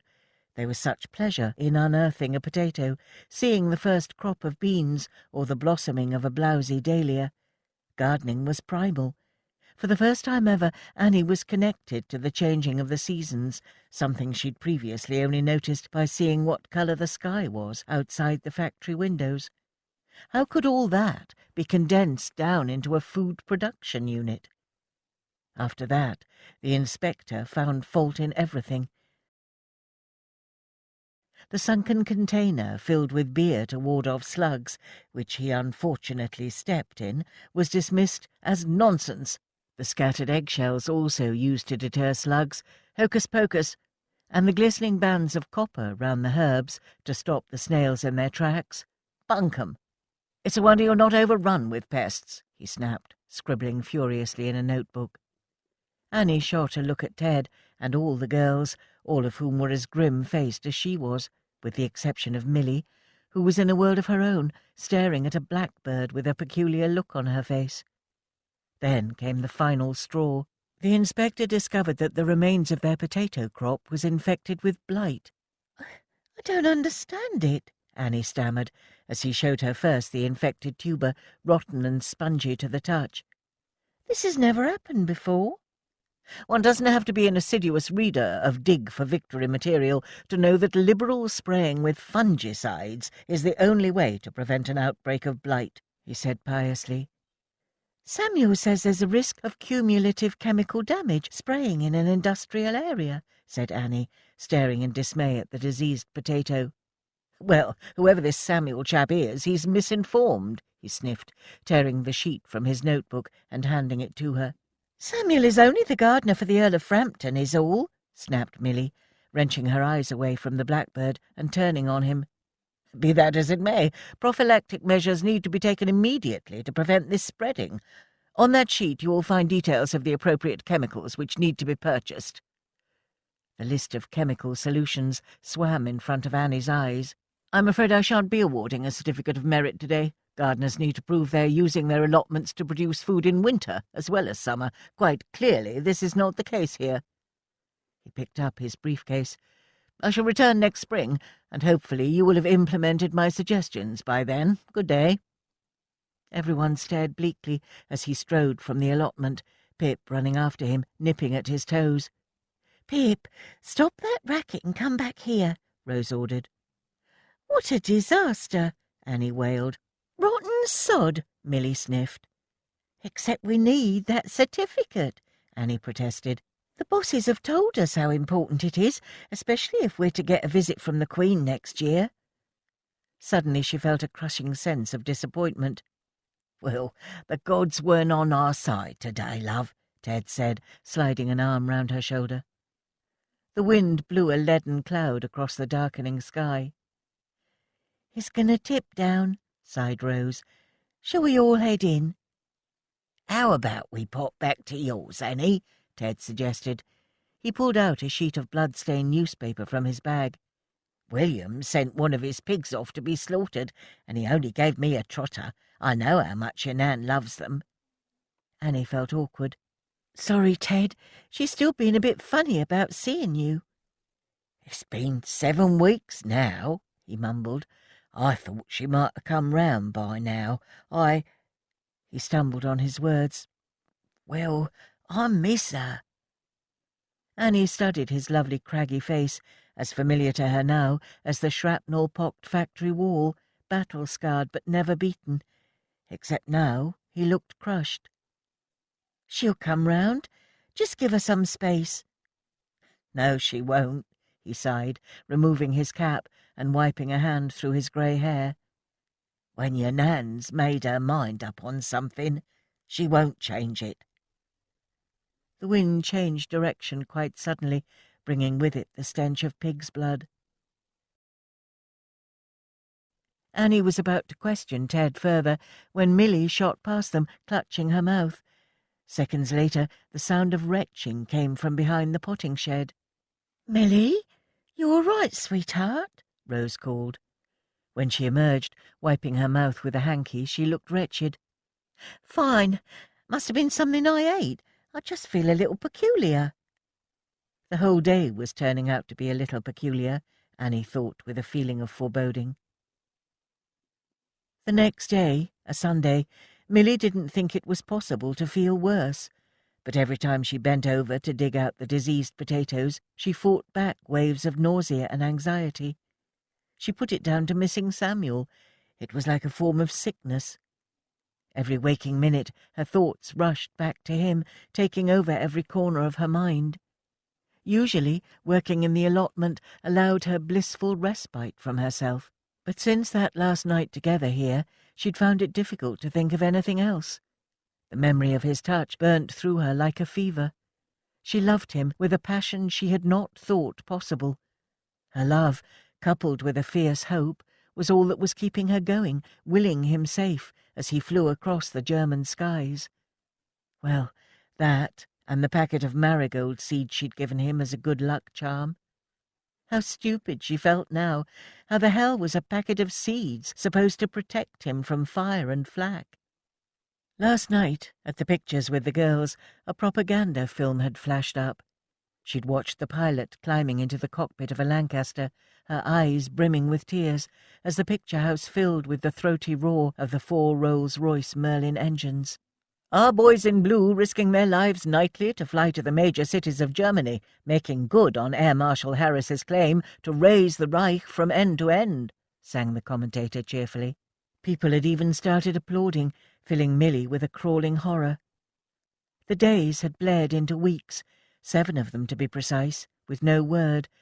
The changing season had mirrored her despair, her fragile hope slipping further away as she watched the allotment flowers wither and curl, their petals rotting brown. Milly stood up to stretch out her aching back, but as she did so, her head began to spin, and for one awful moment she thought she might black out. She closed her eyes and clutched the side of the potting shed. In the sudden darkness, memories came rushing at her. Their limbs entwined, pale as stone, lit up by the moonlight falling through the window, the intensity of Samuel's love-making, the way they'd clung to one another after the act, neither daring to move. She tried to hold on to the memory, but it was fading. When she opened her eyes, she could see Mrs. Frobisher walking across the dug-up tennis courts towards the allotment. "Why is Mrs. Frobisher here?" asked Pearl. "She's usually at church now." One look at her face, and Milly knew. She didn't need to see the piece of paper clutched in her hand, nor the look of bleakness etched across her usually cheerful face. Her unease turned to a volley of shrieks inside her head as Mrs. Frobisher grew closer, her eyes fixed on Milly. "I'm sorry, girls, but I have tragic news," she began, her voice trembling. "I've just received word from Samuel's squadron leader. His plane was shot down over France 2 days ago during a raid to Berlin. He's missing, not believed to have survived. I know you are all terribly fond of him." A hush fell over the allotment. Rose's sobs, a distant hooter. All were silent to Milly as she looked around the group in bewilderment. The wind whipped her tangled hair around her face as she fell to her knees on the sodden earth. The grey November skies closed in over her head. The letter arrived a few days later, one of 3 Samuel had written and left in his locker in the event he didn't come home. One to his mother and father in Sussex, one to his elderly grandmother, and, unbeknownst to any of them, one to a married match girl from Bow. Mrs. Frobisher had discreetly handed it to Milly in her office on a Wednesday dinner-time, leaving her alone to read it. For a long while Milly stood in the aching silence of the office, staring at his handwriting on the front, before ripping it open. "If you're reading this—" "No," she whimpered, closing her fist over it. She couldn't bear to have the image of his last ever words imprinted on her mind. She only wanted to remember the living Samuel, the one who'd made love to her like a man who knew his time on earth was brief and believed in her. She'd committed every moment of their time together to memory, locking it away like a precious jewel. She tucked the envelope away, but as she did so, something fell out. A photograph. She blew out slowly, her hands trembling as she picked it up off the floor. It was the 2 of them, taken by the passing photographer when they were ambling through Vicky Park after the ballet. A sun-dappled evening, with Samuel's hand snaked round her waist.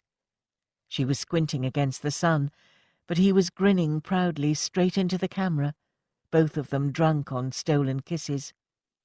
Just 4 months ago, on a languid summer's evening when anything had seemed possible. She could still hear his words. "One day you will belong to me." Now he belonged to the earth, the sky, or the inky depths of the ocean. The terrible thought occurred to her. There would be no way she could attend his memorial, no chance to grieve publicly for her forbidden love, no full stop to her pain. "Oh, Samuel," she sobbed, feeling as if her grief was strangling her. Over the coming days, Milly retreated into herself.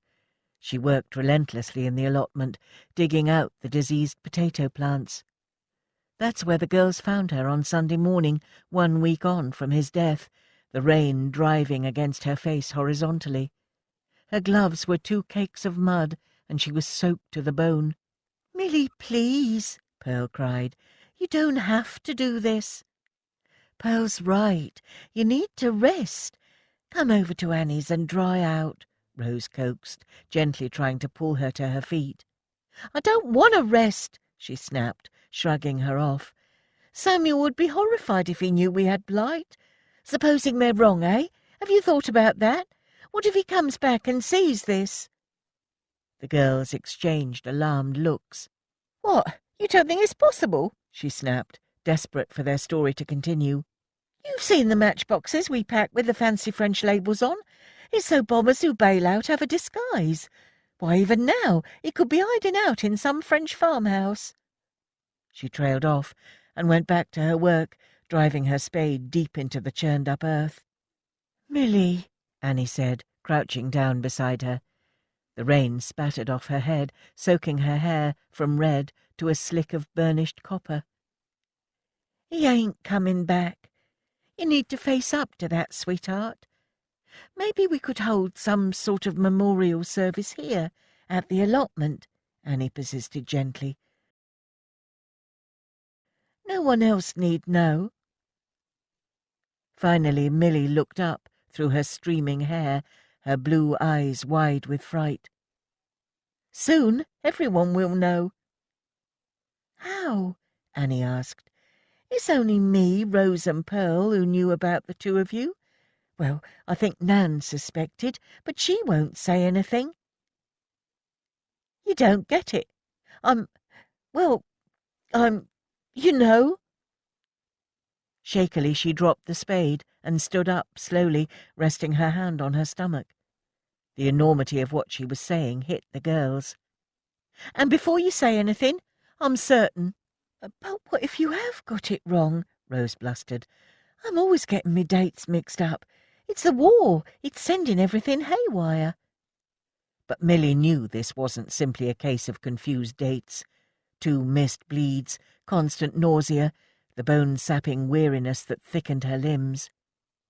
She looked down at Pip, shaking with cold in the rain, and scooped him up, as much for comfort as anything. For a while, all that could be heard was the drumming of the rain on the shed roof and the screeching of a distant gull. What are you going to do?" ventured Pearl. "It's sorted, or at least it will be.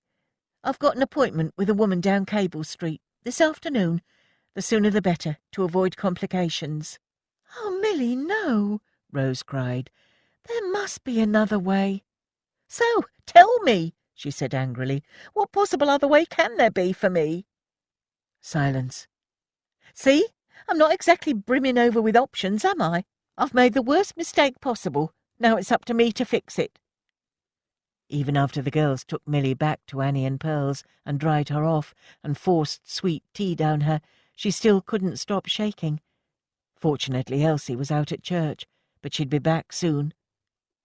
"I've got to go," Milly said, hauling herself out of the seat and tying a headscarf over her blonde hair. "If I'm not back at work tomorrow, cover for me, will you? Oh, God, I feel like I'm going to be sick again."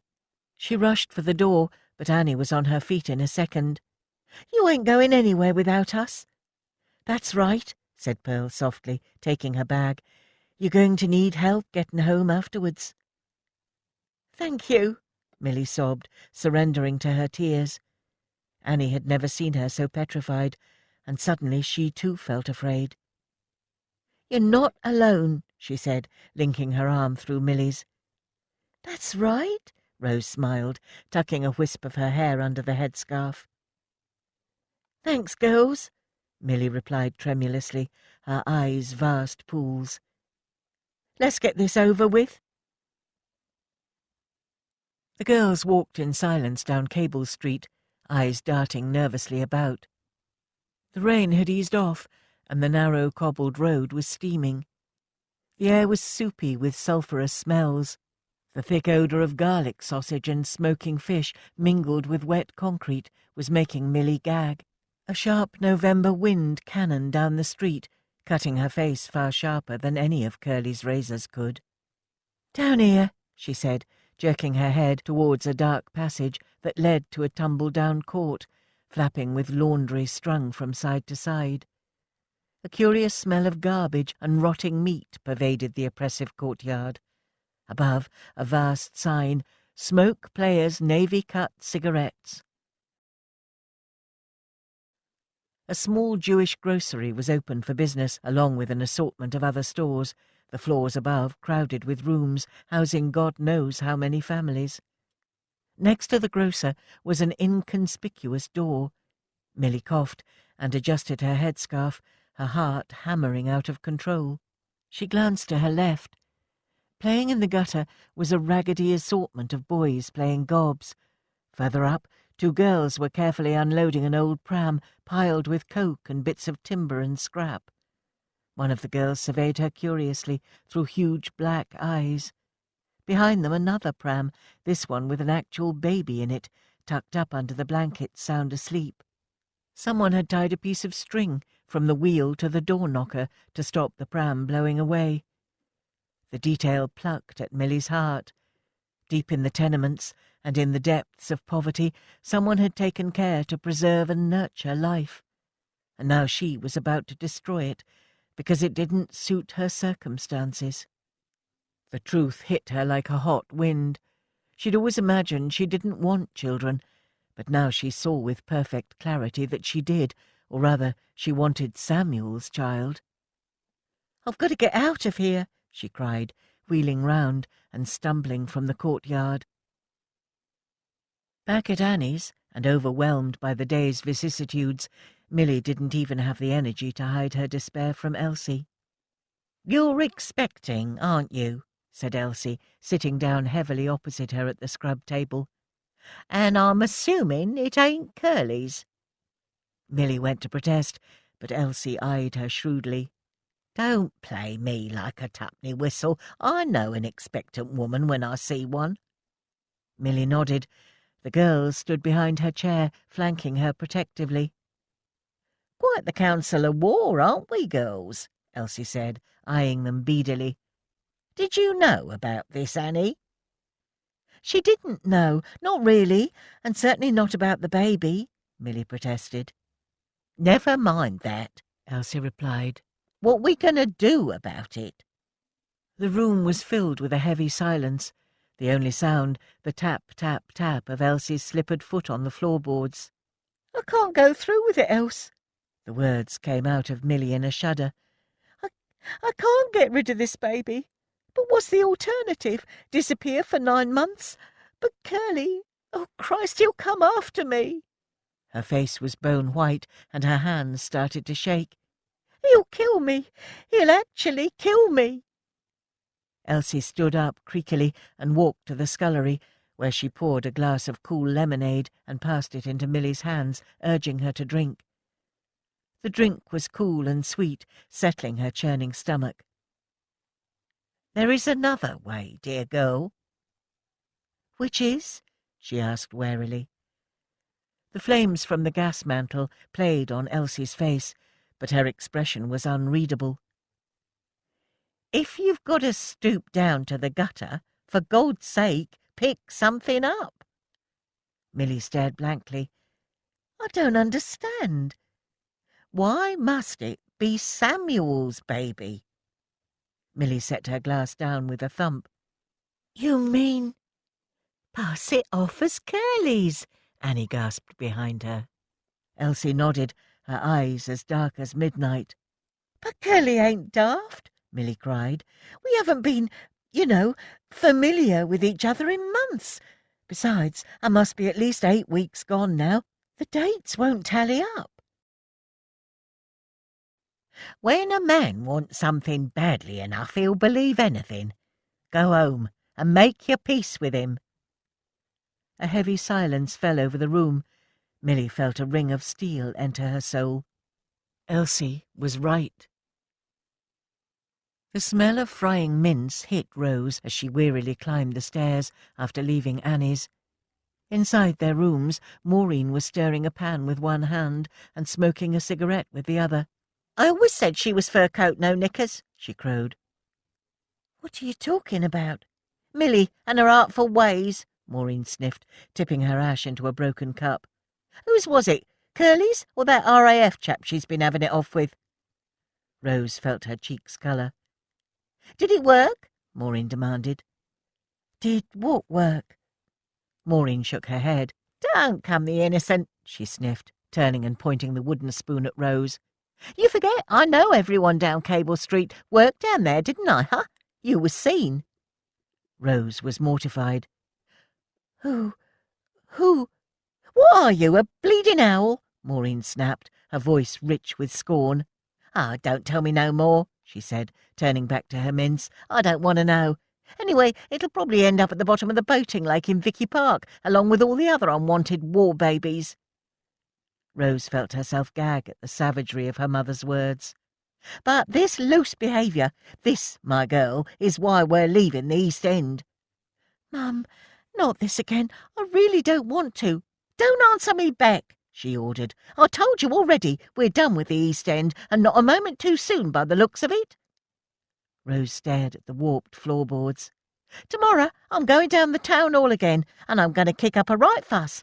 It's a bloody liberty is what it is. We're in a dangerous dwelling now, she said, pointing to the jagged crack in the roof with her wooden spoon.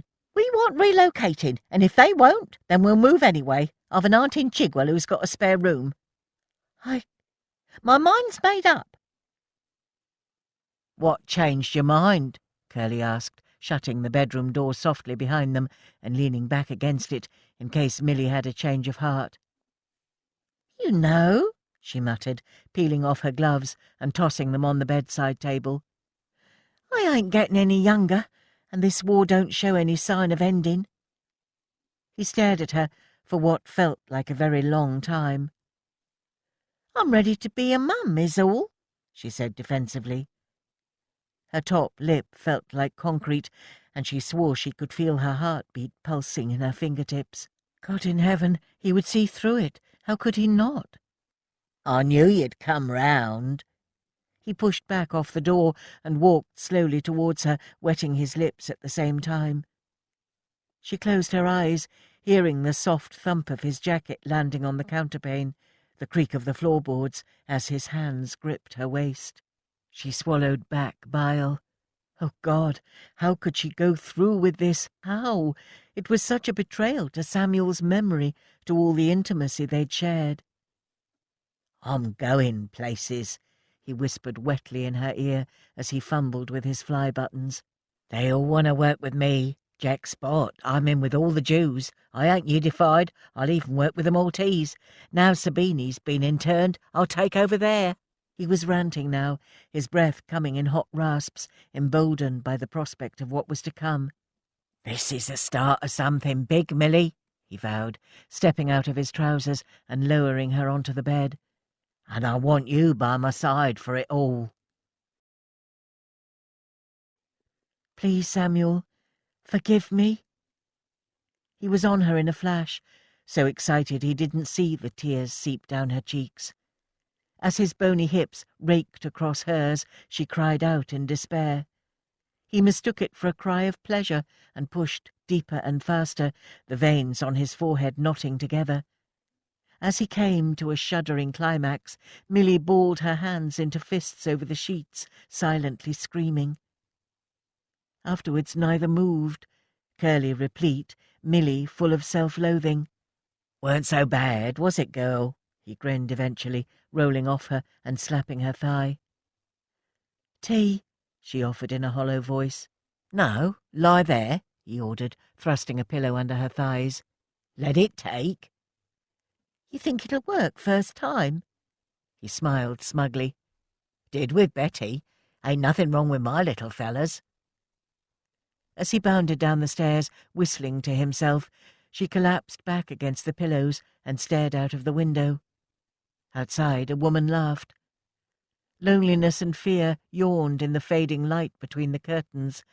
A slither of tarnished moon rose over the slate rooftops. Suddenly a flutter of black landed on the windowsill. A blackbird. Milly closed her eyes and felt a colossal wave of grief, which she swore cleaved her heart in two.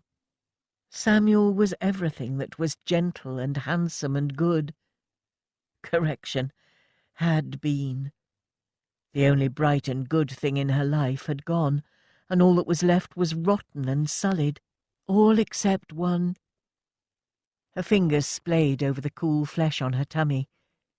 This baby, Samuel's baby, was all that mattered now. Across the rail tracks in Blondin Street, Annie had already turned in, exhausted by the emotions of the day, and Pearl was just about to do the same when Elsie called her back to the fireside. "Come and sit with me for a while, Pearl," she said, her voice deceptively light. "As it's a day of confessions, is there anything you need to share with me, dear?" Pearl's heart stilled as she sat down next to Elsie. "I know you ran away from Liverpool. I don't want to pry, but maybe I can help."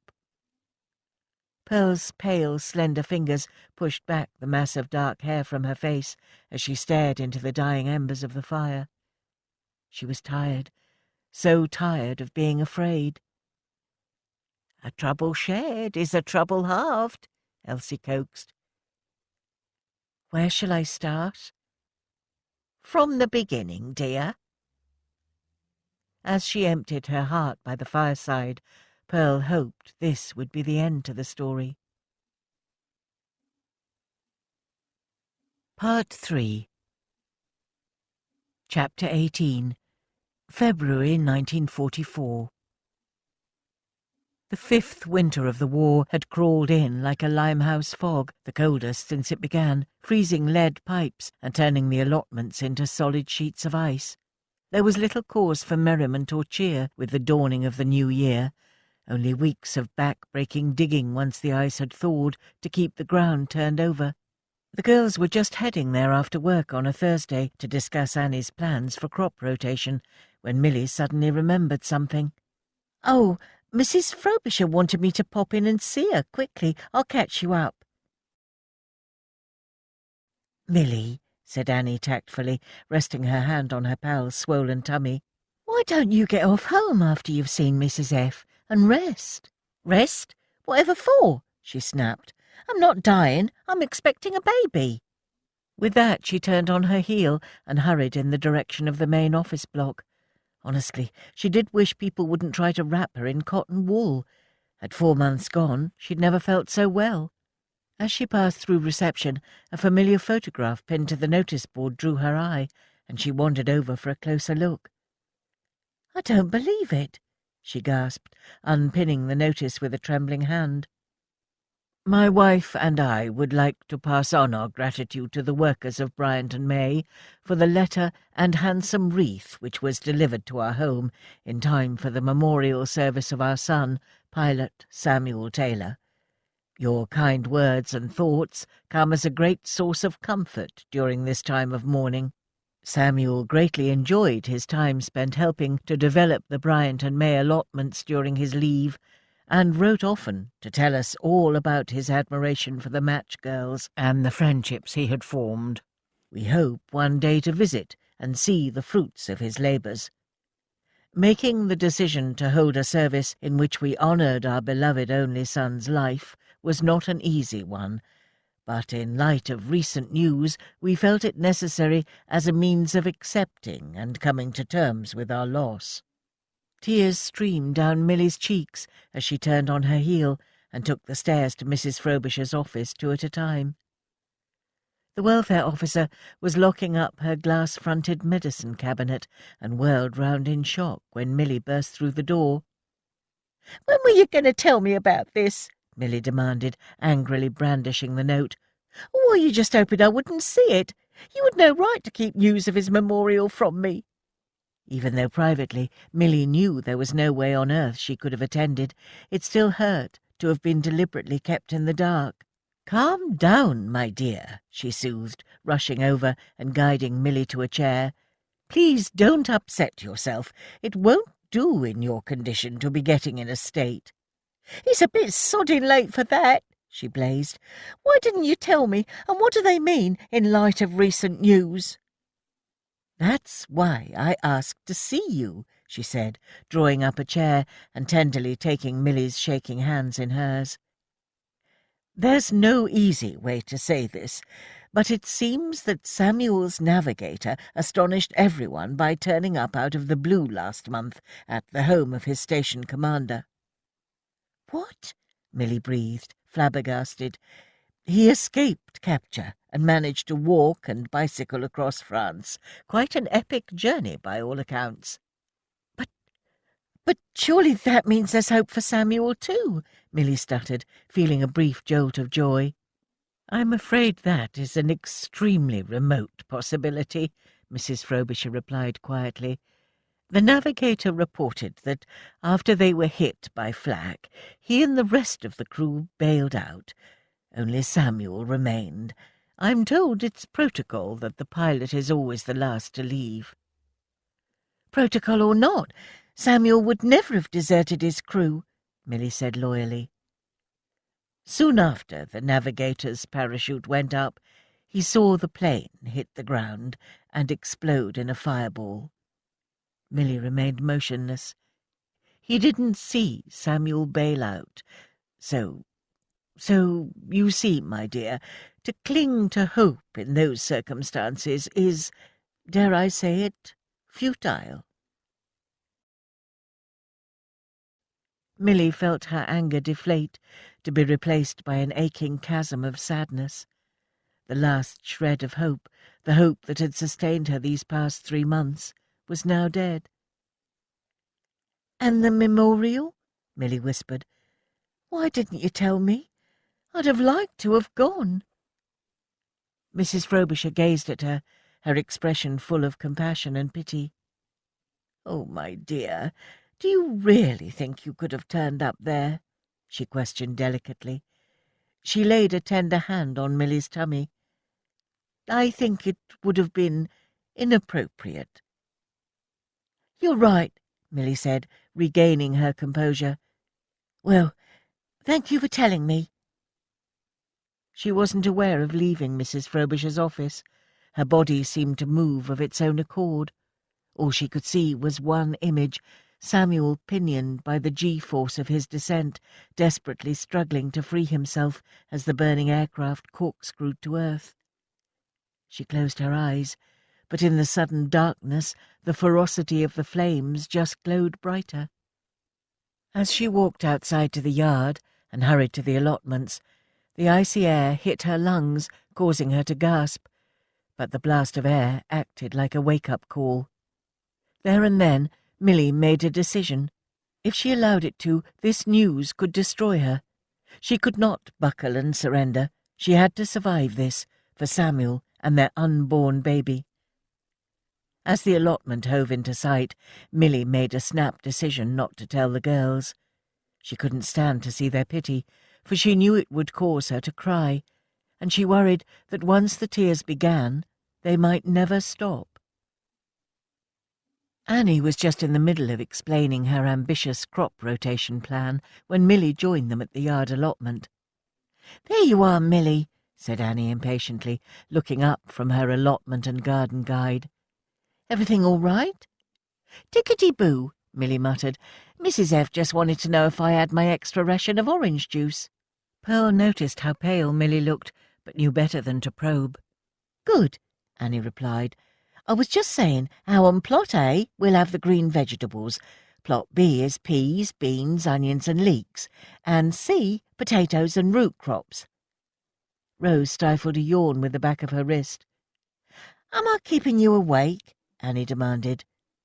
"Sorry, Annie, I'm just so tired," she replied, rubbing her face. "Also, I can't stop thinking about the swan."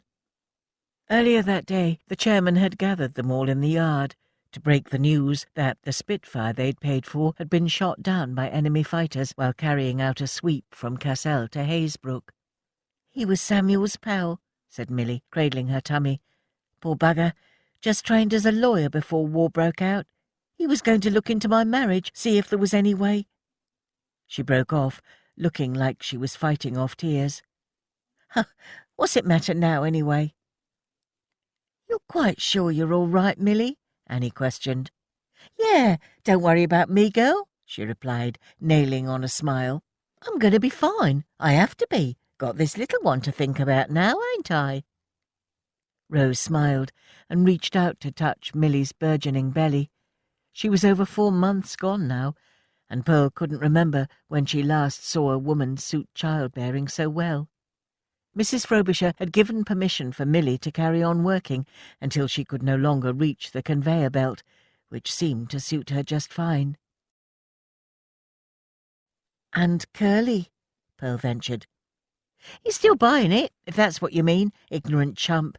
Even better, he's leaving me well alone. Thinks if we have sex, it'll harm the baby." "Can it?" gasped Rose. "Don't be a nitwit, Rose," said Milly loftily. "And who will he harm when he finds out the truth?" Annie demanded angrily, picking up her pitchfork and turning the compost so Milly wouldn't see her expression. Milly hugged her arms about herself defensively. "He won't." Annie had made it perfectly clear she didn't agree with her Nan's idea of tricking Curly into believing the baby was his, and used every opportunity to voice her concerns. "How can you be so sure?" she added, throwing down the pitchfork. It landed with the prong sticking up in the air. "You should pick that up. A good gardener takes care of his tools, as you're so fond of telling us," Milly muttered. "Sod the pitchfork, Milly," Annie snapped. "Have you forgotten who you're dealing with?" "Course not. He's my husband. But like I keep on saying, what choice have I got?" "But it's a lie," Annie persisted. "What'll you tell your child when he or she grows up? Daddy was a pilot you had sex with in the potting shed?" Milly winced, as if she'd been slapped. "Annie," Rose cried, appalled. "How could you?" "Oh, I'm sorry, Milly," Annie sighed. "That wasn't fair. But I'm only saying all of this 'cause I care about you, and I'm worried. I know you are, Annie, but trust me, this is the only way. Besides, show me a mother, and I'll show you a liar," she added sourly. "And you don't need to end up like yours," Annie replied. "Pearl, what do you think?" Annie demanded. "Sometimes I feel like you're the only voice of reason here."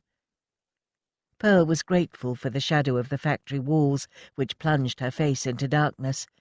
She thought of the Curly she knew, the one who'd wormed out her secret and turned it to his advantage, the man who'd taken such pains to find out the identity of her husband, and even now was using it to blackmail her into keeping quiet about the stolen goods he'd hidden at the allotment.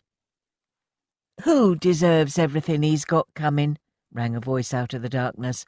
"Not me, I hope." "William," Rose grinned, grateful for the interruption. "What are you doing here?" "Just thought you girls might be in need of some more manure, especially as you're digging over, courtesy of my old girls." "That's kind of you, William," Annie smiled.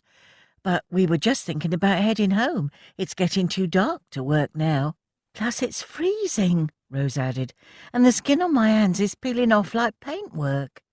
"I dunno, these southern softies," Pearl said teasingly. "Here, let me help you, William." She could see the lad flush as he set down his wheelbarrow. Pearl smiled. She could tell he was soft on her, and a little kindness went a long way at that age.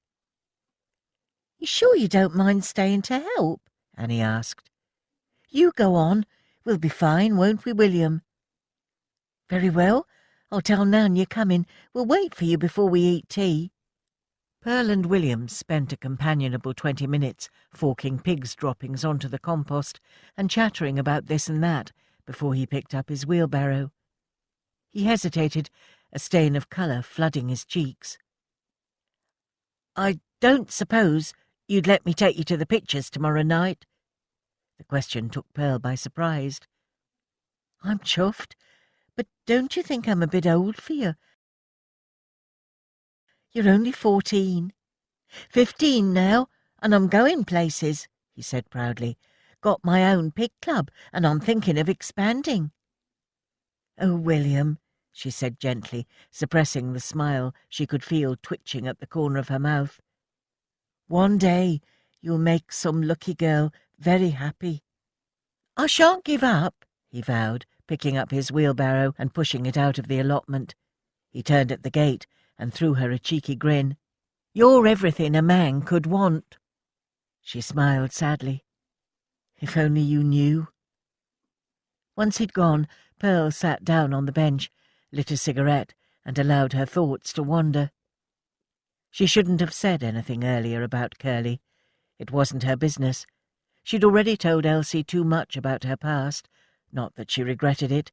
It had felt good telling someone, and Elsie had been the right person to confide in. An iron fist in a velvet glove was Annie's Nan. But still, Pearl had come here to make a clean break. As she smoked, her gaze travelled up the steep factory walls to the dark office windows above. All the secretaries who worked there had gone home, and with a jolt Pearl realised that with the exception of the guard on the front and back gates, she was all alone. Even the boys in the sawmill had clocked off. It was unnerving, being alone in a place that usually teemed with people and noise. To see it deserted like this gave her the collywobbles. In the distance she heard an owl hooting. Out of nowhere the blackout seemed to have swallowed Bo whole. Darkness oozed about her. The wind changed direction, and the stench of something unspeakable drifted from the whalebone factory in St. Stephen's Road, all the more potent in the darkness. It was time to get home. Mashing out her cigarette, she stood up, and for a moment felt disorientated. Where was the path leading out of the allotment? The darkness of the tenebrous blackout was so heavy it seemed to bleed into the factory walls. Then she heard it, a rustle followed by a tapping. Something was moving through the allotment. Her heart began to pick up speed, and rummaging in her bag, she found a torch, its beam masked by tissue paper to comply with the blackout. It threw out a slim band of light as she cast it over the allotment, hoping to see a fox or even a hedgehog. Nothing, just damp black earth, and beyond the faint outline of a giant stack of logs. Tap, tap, tap. "William," she whispered into the darkness. Tap, tap, tap. Someone was playing with her. "Curly, is that you?" Tap, tap. "Stop messing about." Her breath billowed into the darkness like smoke. Suddenly a conversation popped into her head, and the memory made her smile in relief. Ted and some of the fire brigade reckoned that when they worked a night shift, you could tell the prostitutes patrolling down Fairfield Road looking for trade in the blackout, because they hammered tacks into their heels. That was it. Pip was fast asleep in his kennel. She could hear his faint breath nearby, and if it hadn't woken him, he must be used to the sound. "Daft cow," she scolded herself. "You'd think after 5 years of war you'd be used to the blackout by now." Picking up her bag, she followed the faint beam of torchlight along the narrow path between the dug-up plots. She reached the fence, circling the allotment, and breathed a sigh of relief as she pushed open the gate. She could run from here to the back gates of the factory, and then she was out on the street. But even though she'd opened the gate, there was something blocking her way. Groping with her hand in front of her, she felt something cold and wooden. Strange. She shone her torch on it and jumped back. It was a long wooden yardstick with the brush head pulled off and both ends lashed with leather. The breath froze in her throat. No, no, no! Her head started to spin. Panic bloomed in her chest. The coincidence was too much. She'd never seen anything like it at the allotment. She'd only ever seen it before in her husband's hand. "Hello, Pearl." The familiar voice was soft, cajoling almost. His face drew up out of the darkness in front of her, no longer a memory, but the man himself. The dark, muscled mass of his body edged closer until she could see the whites of his eyes, smell the sour scent of him even over the stench of blubber. Later, she wondered why she hadn't run like the wind. Could she have avoided the chaos and horror? But in truth, she knew she'd been paralyzed by fear, absolute mouth-parching terror, which allowed him to run his hands up her rigid body. Her flesh shrank. "Oh, my Pearl," he said, in an awful whisper, gripping the collar of her coat. "Why did you go and leave? You should have stayed. We could have worked it out. But you didn't, did you? Scream, Pearl, scream. The night watchman will hear you." Her body betrayed her. Not a sound was uttered from her lips. "I can't let that go, I'm afraid," he went on, stroking her cheek. "Silly, silly girl." Her voice, when it came, was a tight little whisper. "How did you find me?" This ends CD 6.